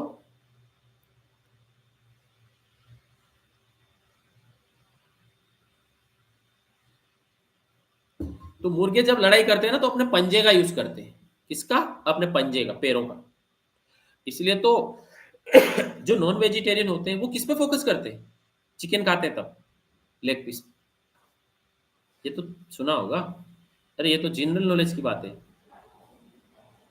तो नॉन वेज खाने वाले लेग पीस मांगते हैं कि भाई लेग पीस दे दे, सबसे अच्छा वही होता है। तो इसीलिए बोल रहा है कि चरणायुध मतलब आयुध, आयुध का मतलब होता है हथियार। आयुध मतलब क्या होता है? हथियार, या फिर लड़ाई का साधन। तो मुर्गे की लड़ाई का साधन है उसका पैर। मुर्गा पैर से ही पंजा मारता है, लड़ाई करता है तब। और चरण, तो चरण जिसका हथियार है वो कौन सा पक्षी है या कौन सा जानवर है? वो है मुर्गा। इसलिए चरणायुध उसका पर्याय बोला, ठीक है ना? और वहां ताम्रचूड़ रस बोला। बहुत इंपॉर्टेंट, ये जब आता है ना पक्का गलत हो जाता ऐसे ही आएगा देखो, पीछे नहीं देगा वो शस्त्र मैथुनम में वो बोलेगा शाली पयो नीरू किस वेगधान की चिकित्सा। आप सोचो कि शाली चावल बोल दिया, दूध बोल दिया, नीरू बोल दिया। नीरू तो नीरू तो अपने को व्यान को भी ठीक करना है और अपान को भी ठीक करना है, तो नीरू देनी पड़ेगी। और नीरू दुई तो अनुवासन देनी पड़ेगी, या एक नीरू दोगे तो भी कोई दिक्कत नहीं। पर शाली चावल और पय मतलब दूध क्यों बोला? क्योंकि शाली चावल श्रेष्ठ होता है, पथ्य होता है, वो शुक्र को बढ़ाता है। और दूध, दूध के लिए क्या बोला है? दूध के लिए क्या बोला है कि दूध में जितने गुण है वो सभी शुक्र के अंदर गुण है। दूध सौम्य है, शुक्र भी सौम्य है, तो वहां पर वो शुक्र के वॉल्यूम को बढ़ाता है। दूध क्या करता है? वॉल्यूम को बढ़ाता है। इसलिए आप बोलना वहां आसिक्त श्रीकम वाजिकण पात, आसिक्त श्रीकम माज पर्णवृति, तो वहां शीर का प्रयोग आएगा, गाएगा अलग अलग दूध का, ठीक है ना। अपत्यकर शीर, तो बाजीगर में ऐसे ही आता है, क्योंकि शुक्र का वॉल्यूम और क्वालिटी बढ़ाता है। दूध का सेवन करना निरुवती में तो नित्कर होता है। तो याद रखना है पूरा श्लोक। मदिरा चरणायुध याद रखना, मदिरा चरणायुध। फिर शाली पयो नीरू ब्रैकेट अलग लगाना, ये याद रखना है। शस्त्र में तुम बोल दिया तो आपको समझ में आ जाएगा कि वो शुक्र वेग धारण का, इसलिए वो देगा नहीं। ठीक है। तब आ जाओ अपान। अपान वायु का वेग धारण से होने वाले लोग। अब अपान वायु से होगा तो क्या होगा? देखो अपान का फंक्शन खराब हो जाएगा। अपान का क्या फंक्शन है? आप चरक चिकित्सा 28 में देखना। तो पहले ये संग होगा, सिंपल संग हो जाएगा। कौन सी स्रोत दृष्टि होगी? मैंने आपको चैप्टर के शुरू में बेसिकली यही बताया ना कि हमारा शरीर अपने आप को शुद्ध करता है, शोधन करता रहता है रोज दिन रात। जब भी शरीर में कुछ जाएगा वो डाइजेस्ट होगा, उसके मेटाबोलाइट में जो भी मिलेगा उसको बॉडी डिटॉक्स करती रहती है, निकालती रहती है। किसी भी फॉर्म में निकालेगी, वात के रूप में, उद्गार के रूप में, या किसी भी रूप में। ठीक है, ठीक सब। इसलिए लिखा पहला संग। संग मतलब संग स्रोत दृष्टि होगी। अब क्या क्या संग होगा? विण, मूत्र, वात, मतलब मूत्र पुरुष श्वेत, मूत्र पुरुष और सॉरी वात और वात और पुरुष, सॉरी अपान वायु और पुरुष का संग हो जाएगा। आदमान क्या होगा? पेट फूलेगा। क्यों? क्योंकि वो वात का संग हो रहा है वहां, तो अपान वायु से क्या होगा? पेट फूल जाएगा, उसका पक्वा से फूल जाएगा। और अब आदमान होगा तो क्या होगा? पेन होगा, वात वहां पर एक्यूमुलेट हो रही है, पेन होगा, क्लम, थकान लगेगी। फिर लिखा है अब वो बात ऊपर जाएगी। कहाँ जाएगी? पक्वाशय में तो बढ़ रही है, बढ़ रही है, बढ़ रही है, अब आंतों के थ्रू होके ऊपर जाएगी। ठीक है, ऊपर जाएगी तो क्या करेगी? जठरे उदर में क्या करेगी? वातजास्य अन्य रोग, अन्य वातज रोग करेगी। समझ गए ना? अपान वायु उदर में पीड़ा करती हुई वात संबंधी अन्य रोग करती है। रोगासु वात निग्रहात। पंचमी विभक्ति निग्रहात। पंचमी विभक्ति में क्या बोलता है? कर्ता ने कर्म को करण से में पर उपादान संप्रदान करके। ठीक है, तो से मतलब वाद निग्रहण करने से क्या होगा? मल मूत्र की रुकावट हो जाएगी, उदर में आगमन हो जाएगा, क्लम होगा, उदर में पीड़ा होगी और वात संबंधी निकर। अगर इसमें से कोई क्वेश्चन पूछेगा तो वो पूछेगा क्लम। इसमें से अगर कोई क्वेश्चन पूछ सकता है तो पूछेगा क्लम किसका लक्षण। सिंपल एक शब्द में, इसके अलावा कोई क्वेश्चन नहीं पूछेगा। क्लम, तो आंसर जाना चाहिए अपान वेग धारण।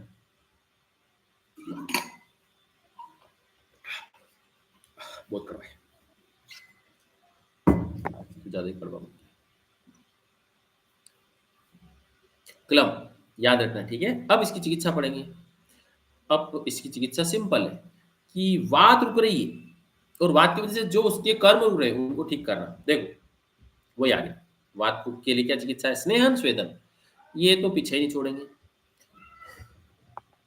फिर लिखा है देखो, पहले पुरुष वेग धारण में वर्ती आया था, यहाँ भी वर्ती आया, तो वर्ती पे गोला कर लेना और लिख लेना वर्ती पुरुष और अपान दोनों में आएगा। पाथवे तो वही है ना, गुदा के थ्रू।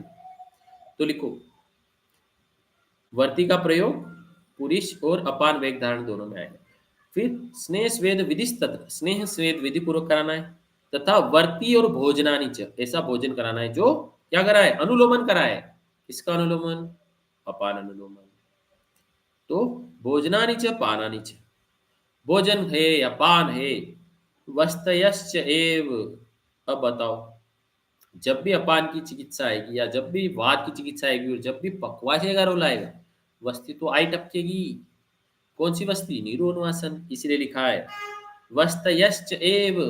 तो वस्ती बोल दिया, मतलब नीरोन्वासन दोनों बोल दिया। शस्त वादानुलोमनम, तो यहाँ पर क्वेश्चन दो आई। क्या क्या? वर्ती भोजनानी, वर्ती वर्तयो, वर्तयो भोजनानी च, किसकी चिकित्सा? आंसर अपान वेग धारण। वर्तयो वस्ती कर्म च, पुरुष वेग धारण की चिकित्सा। फिर वस्तयश्च शस्त वादानुलोमनम, अपान। अरे सिंपल, शस्त वातानुलोमन मतलब कौन रुका है मेनली? अपान। इसलिए ये दो वर्ड याद रखना, वर्ती और वस्तयश्च शस्त वातानुलोमनम। इसको ब्रैकेट लगा लेना आप, तो शस्त वातानुलोमनम। ये दो क्वेश्चन पूछ सकता है यहाँ से, ठीक है। अब आया 14 नंबर। 14 नंबर क्या है? वमन वेग को रोकने से हानि या रोग। अब मैं आपको यहाँ इतना सिंपल कंसेप्ट बताऊंगा। आपने पढ़ा था वमन में कौन सा दोष निकलता है? वमन में कौन सा दोष निकल, अरे इतना सिंपल लल्लू क्वेश्चन है। चरक सूत्र 2 में आपने वमन की क्या कंडीशन पढ़ी थी? आपने चरक सूत्र 2 में वमन की क्या कंडीशन पढ़ी थी? उपस्थित श्लेष में पित्त। सिंपल, दो ही दोष है। उपस्थित श्लेष में पित्त।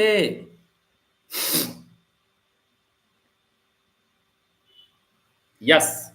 इसीलिए इसीलिए क्या होगा कि वो दोष जब उत्क्लेश हो रहा है, अरे किसी को उल्टियां हो जाती है ना कई बार, तो जब आमाशय में दोष उत्क्लेश हो रहा है और आपको उल्टी आ रही है और आप उस उल्टी को रोक रहे हो, वमन को रोक रहे हो, अब उस वमन को रोकोगे तो वहां पर उदान वायु विकुन हो जाएगी। क्या हो जाएगी? अरे वमन में कौन सी वायु? वमन कराने में उदान वायु, कौन सी? उदान। तो वो उदान विगुण हो जाएगी। फिर क्या होगा? वो दोष आमाशय में रहेंगे, आमाशय में एकुमुलेट होंगे। अब ऊपर वाला रास्ता आपने रोक दिया। क्या रोक दिया? ऊपर वाला जो उल्टी के थ्रू निकल रहा था, कफ और पित्त, वो रोक दिया। अब वो दोष किधर जाएंगे? कोष्ठ में तो थे, कोष्ठ में थे और उपस्थित थे, उत्क्लेश अवस्था में थे, आपने उनको जबरदस्ती रोक दिया। अब वो कहाँ जाएंगे? कोष्ठ से शाखा में जाएंगे। कहाँ जाएंगे? कोष्ठ से शाखा में जाएंगे। अब शाखा बता दो क्या क्या है? शाखा रक्त आदि धात्वस त्वच, रक्त आदि धातु मतलब रक्त, मांस, मेद और त्वचा, इनके अंदर जाएंगे, ठीक है। इसीलिए लक्षण कौन से आएंगे? स्किन वाले। सिंपल, क्योंकि रक्त, कुष्ठ में दोष क्या क्या है? एक कुष्ठ में दोषी क्या है? त्वग, रक्त, मांस, अंबु। त्वचा आएगा रिंगोमेंट, रक्त आएगा, मांस आएगा, मेद आएगा, ये सबका इम्यूनिट। इसलिए देखो जो भी इसमें व्याधि है ना वो स्किन वाली। देखो कंडू कोट, इचिंग होगी। कंडू कोट, अरुचि क्यों होगी? अरे आमाशय में इतने दोष बढ़े हुए कि क्या खाओगे, खाने की इच्छा नहीं। अरुचि। व्यंग, स्किन की प्रॉब्लम। शोथ, शोथ होगा, इंफ्लामेटरी प्रोसेस होगी, ठीक है ना। आया पांडु, पांडु क्यों होगा? या पांडु क्यों लिखा है? पांडवामय, पांडवामय ज्वरा। पांडु क्यों? अरे वो पित्त कहाँ जाएगा? पित्त और कफ कहाँ जाएगा? रक्त धातु में ही तो जा रहा है। तो रस और रक्त धातु की विकृति होगी तो वहां पर उसके हिमोलाइसिस ज्यादा होगा, उस पित्त की वजह से हिमोलाइसिस भी होगा, आरबीसी ब्रेकडाउन होगी। तो पांडु ज्वर, पित्त शाखागत हो रहा है इसलिए रक्त धातुगत ज्वर, रस धातुगत ज्वर, त्वचागत ज्वर, मांसगत ज्वर में धातुगत ज्वरों के सिम्टम आने लग जाएंगे, ठीक है। रसस्ते वमन उपवासम, इसलिए वहां बोलेगा रसस्ते वमन उपवासम, बोला है ना चिकित्सा, कि वहां पर रस धातुगत ज्वर है तो वमन और उपवास कराना है। क्यों? उस कप को वापस उधर ही ले जाना है। रक्तस्ते, रक्तस्ते सेक प्रदेश, सेक प्रदेह तथा संचमनानि च, यही है ना। चलो अब आ जाओ, ये पांडवा में चुरा। चलो अब आपको मैं एक लाइन बताता हूँ। पांडवा में जरा, ठीक है। ये पांडवा में जरा और कहाँ आता है, कोई बता सकता है? ये पांडवा में जरा, चलो चरक सूत्र 22 निकालो। 23 23 23 23 निकालो। चरक सूत्र 23 फटाफट फर्स्ट नंबर श्लोक, श्लोक नंबर 5 निकालो। चरक सूत्र 23 का 5, 5 में लिखा है पांडवा में जरा, मिला सबको? ये कौन से रोग है? संतर्पण जन्य, है ना? अब सोचो कि संतर्पण जन्य ज्वर में पांडवा में ज्वर आ रहा है, वमन वेग धारण में क्या सिमिलर है, क्या सिमिलरिटी है? अरे आचार्य ने लिखा है कुछ सिमिलरिटी होगी तभी तो लिखा है, मजा आ रहा था क्या आचार्य को? क्या सिमिलरिटी है बताओ? देखो आप बताओगे, आप सोचोगे तो आपके कंसेप्ट अच्छे हो जाएंगे। मेरे को तो कोई कंसेप्ट क्लियर नहीं करना, हो गया मेरे को, है ना? मेरे कंसेप्ट तो क्लियर हो गए, दूसरे कंसेप्ट क्लियर करने। केवल कफ दोष, अरे संतर्पण संतर्पण जन्य रोग है तो कौन से दोष आएंगे?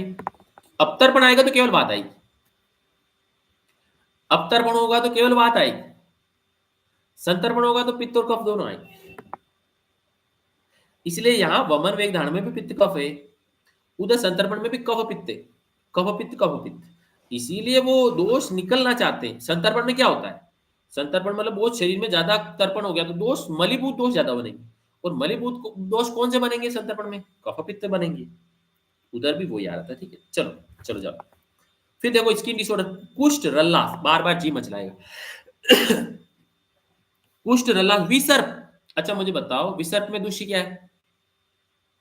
विसर्प में वही दुष्य है जो कुष्ठ में, सीक्वेंस अलग है। विसर्प में वही दुष्य है जो कुष्ठ में दुष्य है, ध्यान रखना है। देखो मैं कुष्ठ के दुष्य का बना बताता हूं। कुष्ठ में याद रखना टर्मा, Vicco turmeric, WSO cream, TRMA, TRMA, त्वक रक्त मांस अब कुष्ठ में दुष्य, ठीक है? ऐसे मत याद रखना, यशस्वी, मैंने बोला टर्मा, TRMA।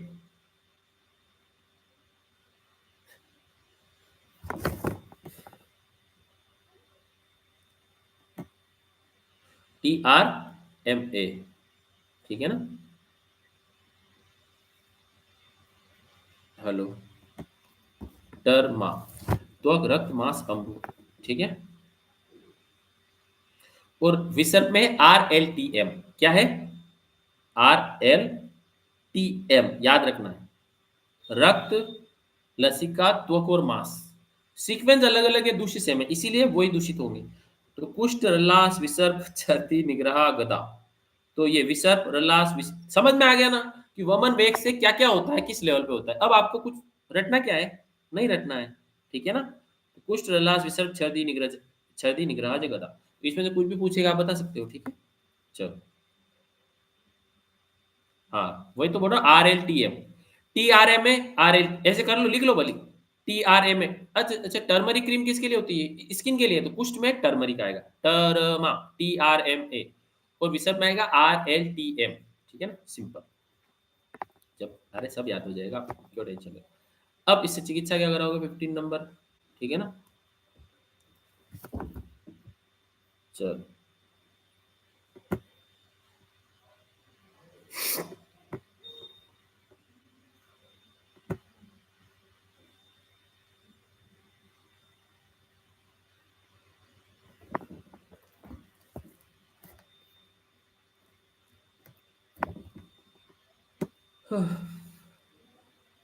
अब आ जाओ चिकित्सा क्या है। तो देखो दो शाखा का चाह रहे थे, अब उनको फिर वापस कहाँ लाना है? सिंपल सोचो, शाखा से कोष में लाना।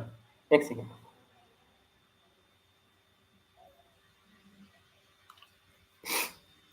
शाखा से कोष्ठ में लाना है, तो शाखा से कोष्ठ में लाके फिर वमन कराना है, या खाने के बाद वमन कराना है। तो लिखा है देखो, भुक्त्वा प्रच्छदन, खाने के बाद वमन कराना है, बहुत इंपॉर्टेंट है। भुक्त्वा प्रच्छदन, धूमोल्लंघन रक्त मोक्षण। अच्छा, धूमपान किसको नष्ट करता है? कफ को।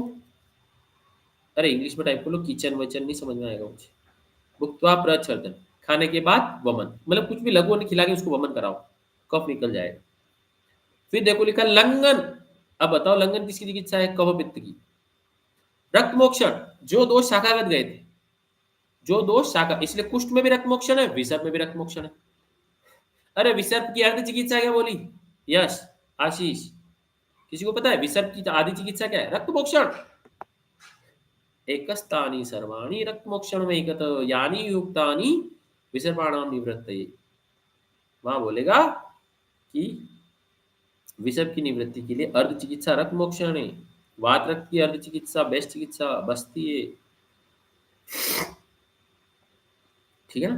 तो देखो लिखा भुक्त्वा भुक्त्वा प्रच्छदन, इस पे ब्रैकेट लगाना, लंघन रक्त मोक्षण ब्रैकेट लगाना, रुक्ष अन्नपान क्यों दे रहे? रुक्ष क्यों दे रहे? क्योंकि हमने जो वसंत ऋतु में पढ़ा था वही है, क्योंकि वसंत ऋतु में कौन कुपित हो रहा था? कफ।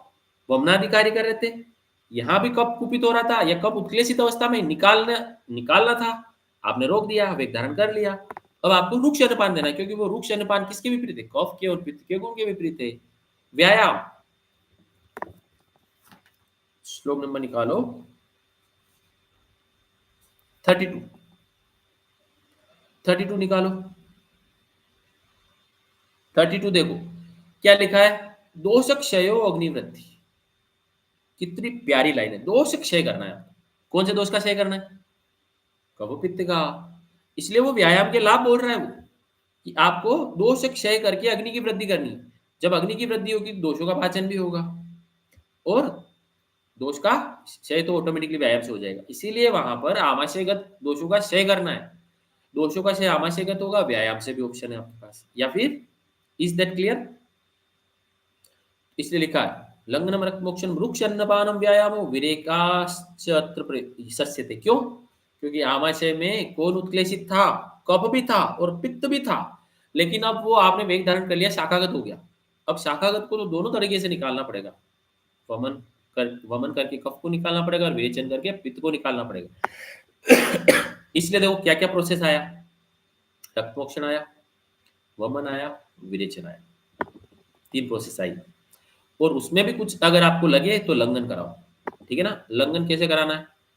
चतुष्प्रकारा हिंजुति विभाजा मारुदात्मो पाचनानि उपवसस्य व्यायामस्य लंघनम। तो आ गया ना? 10वीं लंघन में से लंघन और व्यायाम दोनों आ गए। यही समझना है। वमन आ गया, विरेचन आ गया। 10वीं लंघन में से वमन, विरेचन, लंघन और व्यायाम, 4 चीजें आ गई। लॉजिकली सोचो आप, है ना? क्योंकि अपने को कफ और पित्त को निकालना, इसलिए दोष क्षय अग्निवृद्धि। 96 सॉरी 16 क्या है? छींक श्वेतु वेग धारण। श्वेतु वेग धारण की चिकित्सा क्या है? लक्षण क्या है? मन्यास्तम, छींक नाक से आती है, तो यहाँ की वायु श्वेतु में कौन सी वायु रहती है बताओ? स्टीनम श्वेतु उद्गार श्वासारि प्राण वायु।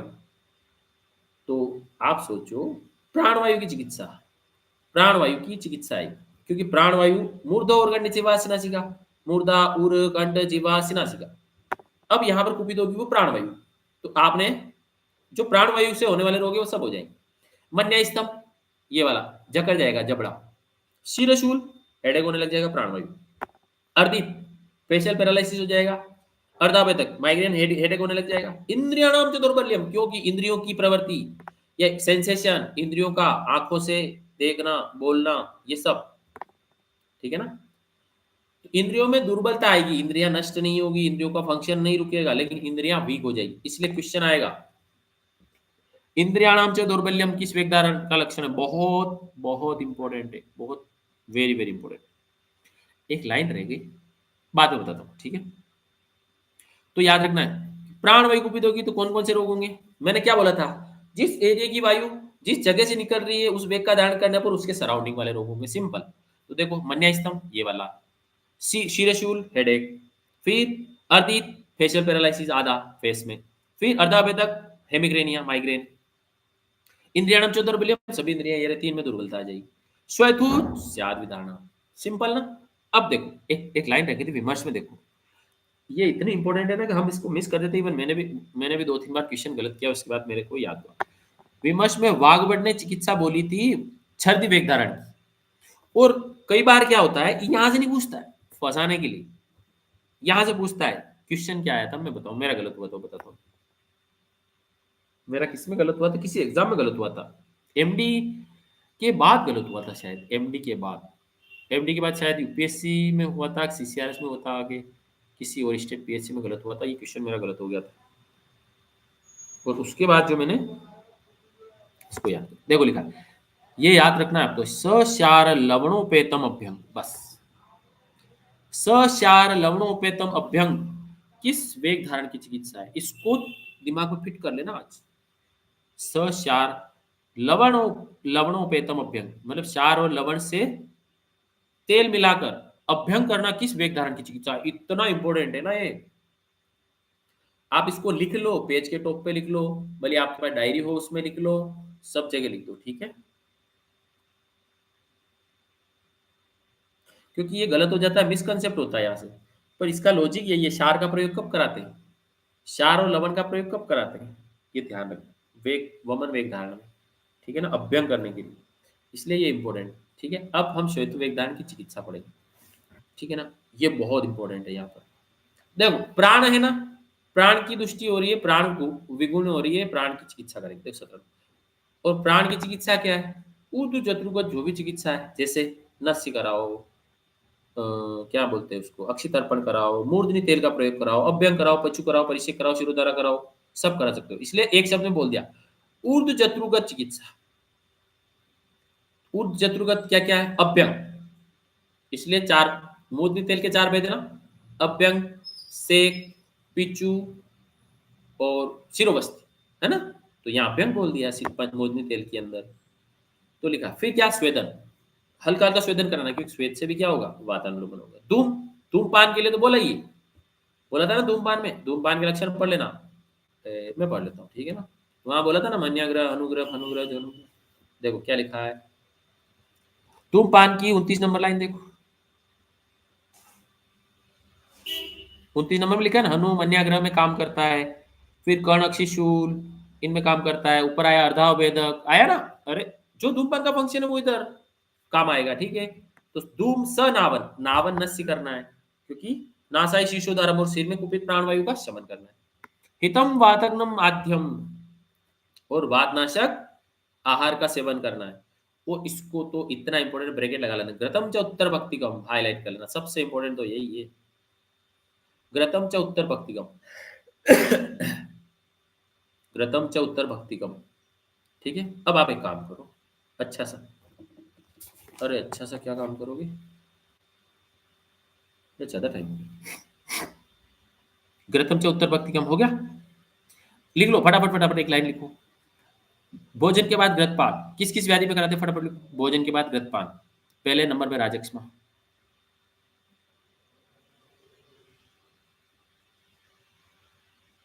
पहले नंबर पे राजक्षमा, तालुशोष, सूर्यावर्त, बाहुशिष्टगतवात, राजक्षमा, तालुशोष, सूर्यावर्त, बाहुशिष्टगतवात, श्वेतुवेग धारण, और एक वातज स्वरभेद, एक वातज स्वरभेद चरक चिकित्सा 26। सर्पीशी ऊपरी भक्त कहानी, वहां लिखा है सर्पीशी ऊपरी भक्त कहानी, ठीक है ना। श्लोक नंबर 286, चरक चिकित्सा का श्लोक नंबर 286 देख लेना, ठीक है। 83 या 86 में से याद, क्योंकि मुझे इतना अच्छे से याद है कि इतने बार गलत हुआ है मेरा, तो मुझे श्लोक नंबर याद है, चरक चिकित्सा 26 का 286 से 83 है, देख लेना, इन दोनों में से कंफर्म है। मेरे पास चरक चिकित्सा कहीं पड़ी है दूर, तो मैंने देखूंगा, आप देख, वहां लिखा है सर्पीशी ऊपरी भक्त कहानी, तो लिख लिया। भोजन के बाद रक्तपान, फिर बोल रहा हूँ, राजक्ष्मा, तालुशोष, सूर्यावर्त, बाहुशिष्कत्वात, वातस्वर भेद, और 283 है ना, हाँ 83, मेरे को याद है श्लोक नंबर, इतनी बार गलत करके आए। फिर गुड, मोनिका, थैंक यू। चलो आ जाओ।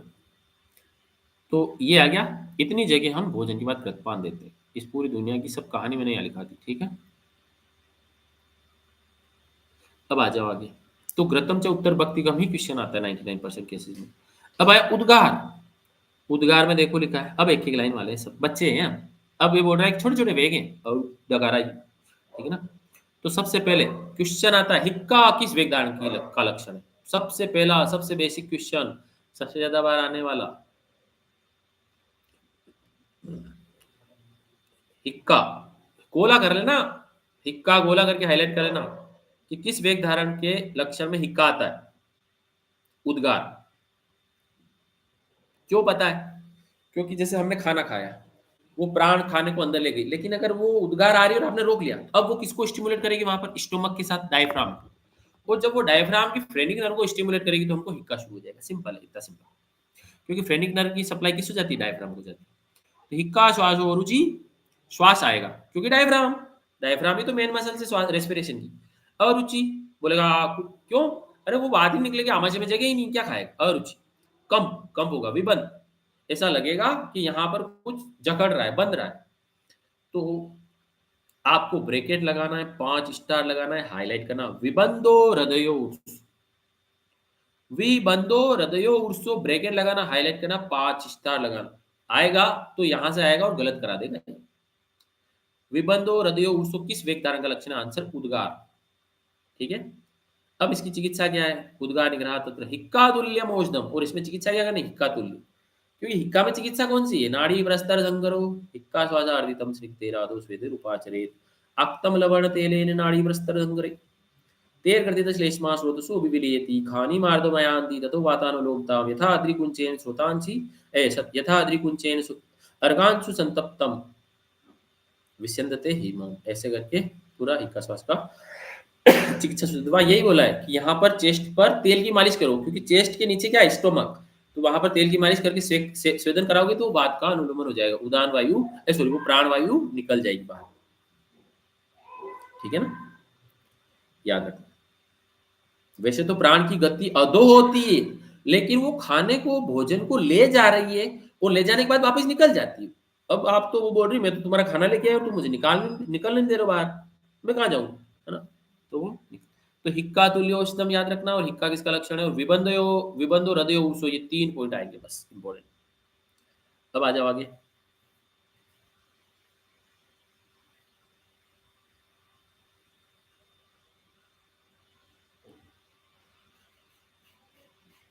अब आ जाओ 19 नंबर, जम्बा, उबा से आ रही। तो इसमें आएगा विनाम। विनाम आया था पहले मूत्र वेग धारण में, तो लिख लो विनाम लक्षण है मूत्र और जम्बा का, बहुत इंपॉर्टेंट। विनाम लिखो, मूत्र और जम्बा, और अंगमर्द लिखो, अंगमर्द लिखो। अंगमर्द किसका लक्षण है? मूत्र शुक्र शुदा, मूत्र शुक्र और शुदा। देखो आप ये मत सोचना कि यहाँ नहीं आए, मैंने पूरी दुनिया के आयुर्वेद के अंदर जो लक्षण आता है वेग धारण के अंदर वो लिखा दिया है आप, ठीक है ना, कि विनाम आएगा मूत्र और जम्बा वेग धारण में। अंगमर्दा क्या क्या बोला था ना? अंगमर्द बोला था ना? हाँ, अंगमर्द। अंगमर्द आएगा 3 वेग धारण में, चाहे वाग्वट खोलो, चाहे सुश्रुत खोलो, चाहे चरक खोलो, इन 3 वेग में अंगमर्द मिलेगा। मूत्र शुक्र शुदा, मूत्र शुक्र और शुदा में अंगमर्द मिलेगा। ठीक है ना? तो यहाँ पर मूत्र में अंगमर्द नहीं है ना? आई थिंक नहीं है। लेकिन वाग्वट में है, इसलिए मैंने वाग्वट गाइड कर दिया। ठीक है, मूत्र शुक्र शुदा। ठीक है, चलो निद्रा में है, अंगमर्द नहीं है। निद्रा भी लिख लो। इधर 3 में है, शुदा में है, शुदा में है, शुक्र में है, और निद्रा में है। शुदा निद्रा दोनों, शुक्र में भी है, शुक्र में कहाँ है? ठीक है, 4 जगह आ गया। ठीक है, वापिस करेक्ट कर लो। गुड, थैंक यू आशीष। हाँ, मैंने इधर देखा नहीं, वैसे आ ही जाता है एक बार अभी। ठीक, आ जाओ। नींद नींद नहीं निकालते तो वैसे बॉडी पेन करती है ना, ऐसा लग रहा है जैसे किसी ने बोरी में भर के कूटा हो, है ना, पीटा हो, ऐसा लगता है। तो हम पढ़ेंगे, उद्गार वाला हो गया। इक्का का लक्षण आता है, विबंध उर्सो आता है, हिक्का तुल्य औषधि आती है। अब जरम्बा है। जरम्बा में विनाम आक्षेप संकोच सुप्ति गंभ प्रवेपनम, विनाम is the most important point. फिर लिखा है इसमें चिकित्सा क्या करनी है?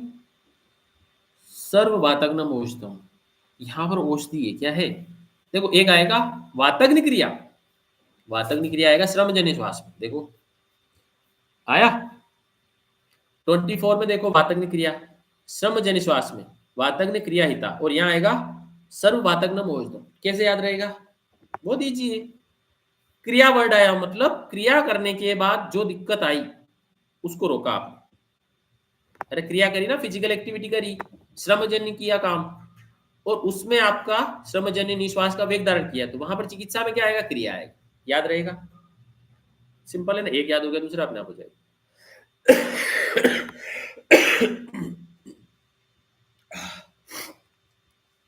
तो याद रखना, ठीक है।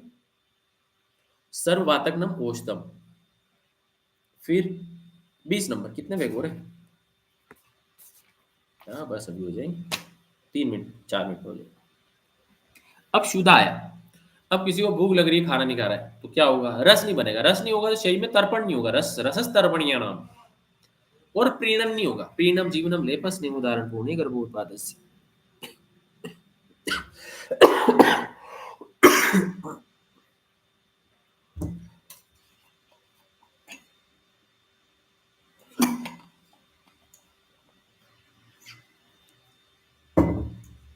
देखो लिखा 20 में, सबसे पहले काश दुबला हो जाएगा, दौर्बल्य, क्रस्ता हो जाएगी, दुबलापन आ जाएगा।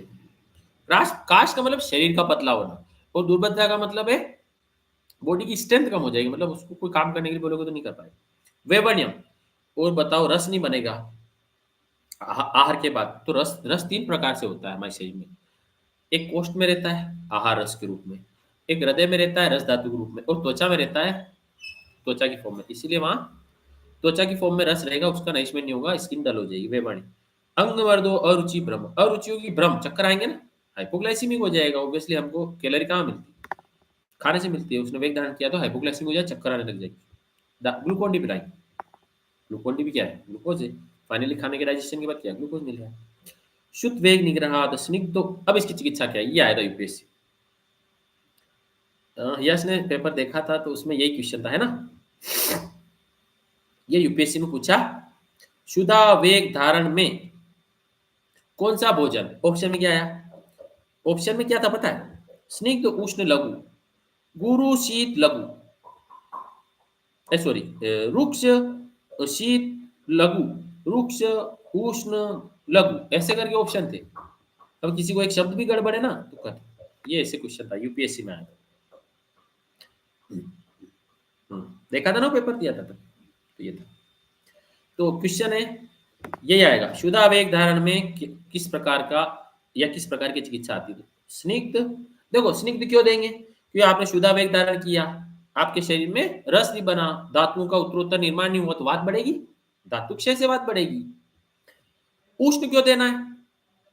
क्योंकि उष्ण ही आहार है जो वात का अनुलोमन करता है, वात शमन किससे होता है? उष्ण से। और लघु क्यों देना है? क्योंकि जल्दी पचना चाहिए। अरे भाई खा लिया, उससे रस ही नहीं बन रहा है बहुत देर तक, 2 घंटे हो गए, 3 घंटे, 12 घंटे, 2 दिन हो गए, तो लघु इसलिए क्योंकि तुरंत वो अग्नि उस पर काम करे। लघु लघु द्रव्यों के लिए क्या बोला था? लघु ही द्रव्याणि अग्नि संदुक्षणानि भवन्ति। इसलिए स्निग्ध उष्ण और लघु होना चाहिए, गुरु तो होना ही नहीं चाहिए एक बार। इसीलिए तो क्या डायरेक्ट क्या दे देते? डायरेक्ट ग्लूकोज दे देते, डायरेक्ट डेक्सट्रोज दे देते, ताकि तुरंत एनर्जी मिल जाए। इसलिए ये लघु भोजन में यवागु पेय आदि दे सकते हैं, ठीक है ना, पर वो गर्म होनी चाहिए, स्निग्ध होनी चाहिए, घी डाल के, ठीक है। तो ये ब्रैकेट लगाना, क्या क्या? स्निग्ध उष्ण लघु भोजनम और वेवण्यम अंगमर्दो अरुचि भ्रम, ठीक है ना। वेवण्य पे गोला करना, अंगमर्द पे गोला करना, वेवण्य और अंगमर्द पे गोला करना। अब आ जाओ आगे, पिपासा, प्यास नहीं लगी, सबसे इंपॉर्टेंट क्वेश्चन यहाँ आएगा 21 नंबर। बाधिर्य किस वेग धारण के लक्षण में आता है? तो बाधिर किस वेग धारण का लक्षण है? तो आंसर है पिपासा का, बहुत इंपॉर्टेंट है, सबसे ज्यादा क्वेश्चन यही मिलने वाला है। हृदय व्यथा आ गया। अब यहां हृदय व्यथा का मतलब क्या है? रस का वॉल्यूम कम हो जाएगा। क्या हो जाएगा? अरे उदक के लिए क्या बोला? अग्रे बताओ, उदक का अग्रे, उदक का अग्रे क्या है? उदक आश्वास कराना, है ना? दिया यार, अग्रे नहीं पढ़ते आप। यस यार, अग्रे नहीं पढ़ा क्या 2 साल में? इतनी तैयारी कर ली। उदक आश्वास, आश्वासन वर्ड किसके लिए? पानी पी लिया बस, दिल में सुकून आया। तो हृदय व्यथा, पानी नहीं मिल रहा है, पानी पानी पानी, दिल में बेचैनी, तो हृदय व्यथा, क्योंकि वो उदक का कार्य यही है आश्वास कराना। पिपासा निग्रहात शीतम, और इसमें क्या कराना है? तर्पण, रस का तर्पण, इसलिए रस तर्पण करता है, प्रीणन करता है, इसलिए लिखा है शीत तर्पण। कौन सी चिकित्सा है? शीत तर्पण। ठंडा पानी पीते ही सुकून आ जाता है ना, तो शीत तर्पण चिकित्सा किसकी है? आंसर पिपासा वेगधारण की। बाधिर हृदय व्यथा किसका लक्षण है? पिपासा वेगधारण का लक्षण है। ठीक है, अब आ जाओ 22 नंबर प्रतिशय, बस तीन और है। तो वाष्प वेगधारण, सॉरी प्रतिशय नहीं, वाष्प वेगधारण, मतलब किसी को रोना आ रहा है, रोना चाहो रोना पाओ, दिल कितना मजबूत है। तो 22, लेकिन बेवजह नहीं रोना है, क्यों रोना? चलो आज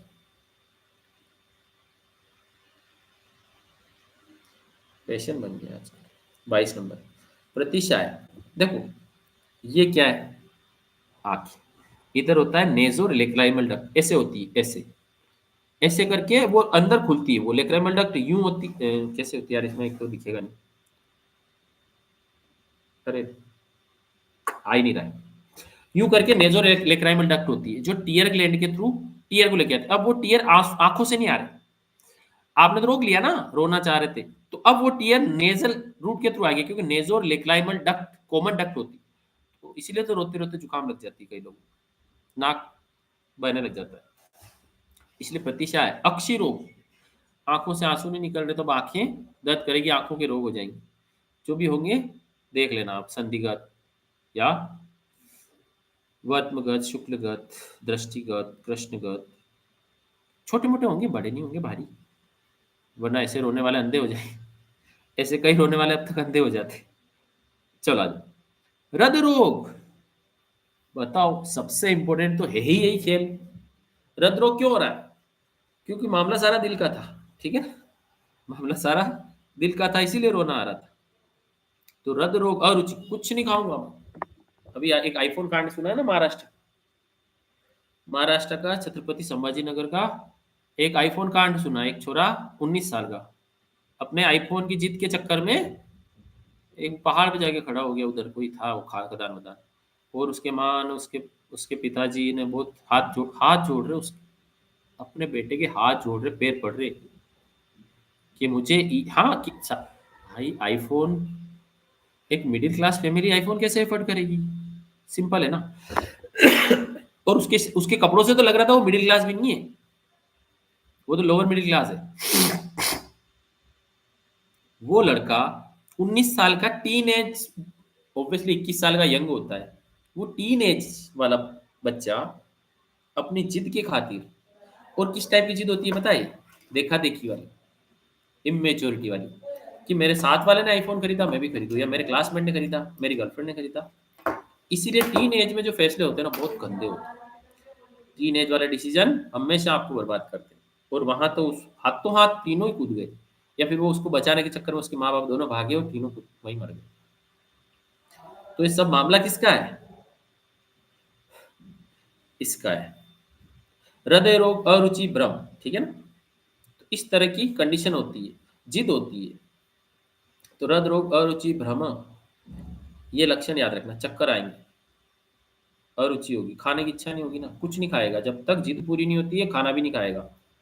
बच्चे ऐसे ही तो करते हैं, माँ बाप बेचारे क्या करें, खाना नहीं खा रहा है, बीमार हो जाएगा, कुछ भी कमजोर पड़ जाएगा, तो एक बार तो लाके दे देते हैं। लेकिन इस क्षमता से बाहर हो और बेकार की चीज हो, मैं मानता हूँ, देखो मेरा एक प्रिंसिपल है, क्योंकि मैं मार्केट, मतलब थोड़ा इन्वेस्टर टाइप मेरा माइंड है, investment subject, investment to market, subject to market risk, please read all document carefully. तो उसमें एक रूल्स आता है कि जब तक आपके पास, आपके अकाउंट में 10 आईफोन खरीदने के पैसे ना हो, ठीक है ना, आपके अकाउंट में 10 आईफोन खरीदने के पैसे ना हो, तब तक आप एक आईफोन नहीं खरीद सकते। समझ गए? ये रूल होता है। इसलिए आईफोन, बिल गेट्स के बच्चों के पास आईफोन नहीं है, बिल गेट्स के बच्चों के पास आईफोन नहीं है, मार्क जकरबर्ग के बच्चों के पास आईफोन नहीं है, एलन मस्क के बच्चों के पास आईफोन, और ये कल के पैदा हुए 19 साल के बच्चे आईफोन की जिद कर रहे हैं। बस ये इंडिया की प्रॉब्लम है, ये इंडियन जनरेशन। चलो, प्रतिशाय ऑक्सी रोगो हृदय रोग अरुचि भ्रम वाष्प निग्रह तत्। अब इसको क्या करना है भाई? सुला दो। रोना रोना चाह रहा था, रो नहीं पा रहा था, दुखी था, सुला दो। सो के उठेगा तो थोड़ी चीजें भूल जाएगा। फिर मध्य, मध्य के लिए तो एक गाना है, मुझे पीने का शौक नहीं, पीता हूँ गम भुलाने, है ना? तो उधर वो गम ही तो भुलाना है जो दिल में भरा है, ठीक है ना? इसलिए स्वप्नों मध्य प्रिय कथा, प्रिय कथा मतलब अब उसका माइंड डाइवर्ट करना है। साइकोलॉजिकल इश्यूज हो रहे हैं, अरे उन्मादी हो जाते हैं लोग, पागल हो जाते हैं। तो प्रिय कथा मतलब उसको उसको जो चीज अच्छी लगती है वैसी चीज सुनाओ, उसको घुमाने ले जाओ, उसका एंटरटेन करो, उसका माइंड उस चीज से डाइवर्ट करो, ठीक है? ये उसकी चिकित्सा है वास्तविक वेगदान। अब आ जाओ निद्रा वेग धारण की चिकित्सा। जृंभांग मर्दंद्राज शिरोरोग, शिरोरोग अक्षिगौरवं च, निद्रा विधारणात् तत्र स्वप्न संवाहनानि च। देखो, नींद का वेगदान करेगा तो एक टाइम बाद इतनी उबासी आएगी, 10 20 30 50 100 बार बार हर 10 सेकंड में उबासी लेगा।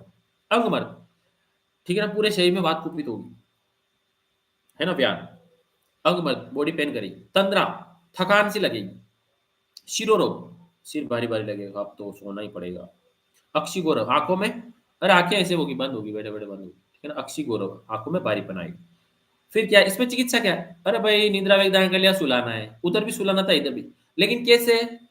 उधर तो था मध्य प्रिय का था, इधर था उसके हाथ पैर दबाओ, सुलाओ, उसके सिर में हाथ फेरो, जो भी सोना नहीं चाह रहा था, और जिसने वेग धारण किया। तो शब्द संवाहनानी, सॉरी स्वप्न संवाहनानी चिकित्सा है निद्रा वेग धारण की। अब एक लाइन लिखो, शब्द संवाहनानी च, स्वप्न की जगह शब्द लिख लो, शब्द संवाहनानी च। निद्रा नाश की चिकित्सा है चरक सूत्र 21 में। चरक सूत्र 21 के अंदर, अरे मैं दिखाई देता हूँ,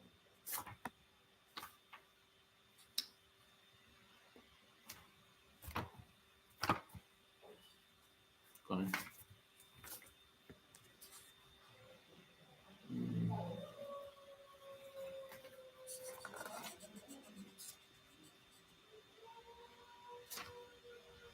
कौन है?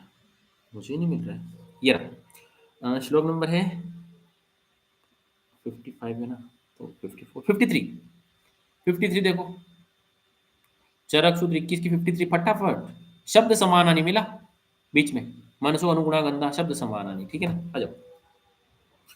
तो शब्द समानानी है निद्रानाश की चिकित्सा, और स्वप्न समानानी है निद्रा अरे ऐसे ही गलत हो जाता है, ये यूं ही गलत हो जाता है चलते फिरते, कहाँ से क्या पूछा है एक शब्द की वजह से। फिर लास्ट आज का, श्रमजन्य निश्वास, थका हुआ था, सांस फूल रही थी लेकिन सांस रोक ली, तो पहले ही आएगा, क्योंकि सांस चल रही है ना? वो सांस रोक ली तो वो वायु कहाँ जाएगी? कोष्ठ में जाएगी, और इसीलिए गुल्म आएगा, क्योंकि गुल्म में बात कहाँ रहती है? कोष्ठ में रहती है, कोष्ठ में कुपित होती है। हृदय रोग होंगे, क्योंकि वो कार्डियक आउटपुट, अरे कार्डियक आउटपुट ही तो बढ़ रहा है वहां पर, हार्ट बीट बढ़ रही है। हृदय रोग सम्मोह हो जाएगा, श्रम निश्वासाद धारणा। तो गुल्म हृदय रोग सम्मोह ब्रैकेट लगाना, हाईलाइट करना। फिर जायते तत्र विश्रामो वातग्नि क्रिया था, मैंने बोला था क्रिया की वजह से जो प्रॉब्लम हो रही है वहां पर क्रिया आएगा, ठीक है ना? वातग्नि क्रिया। इस तरह से हमारे ये अधानी वेग हो गए। अब हम धारणी वेग व्यायाम और हित अहित का सेवन और शारीरिक प्रकृति का वर्णन और निज और आगंतुक रोग या निज रोगों की उत्पत्ति में नहीं होने देने में कारण हम कल पढ़ेंगे, ठीक है? निज आगंतुक वाले। चलो, गुड नाइट, थैंक यू।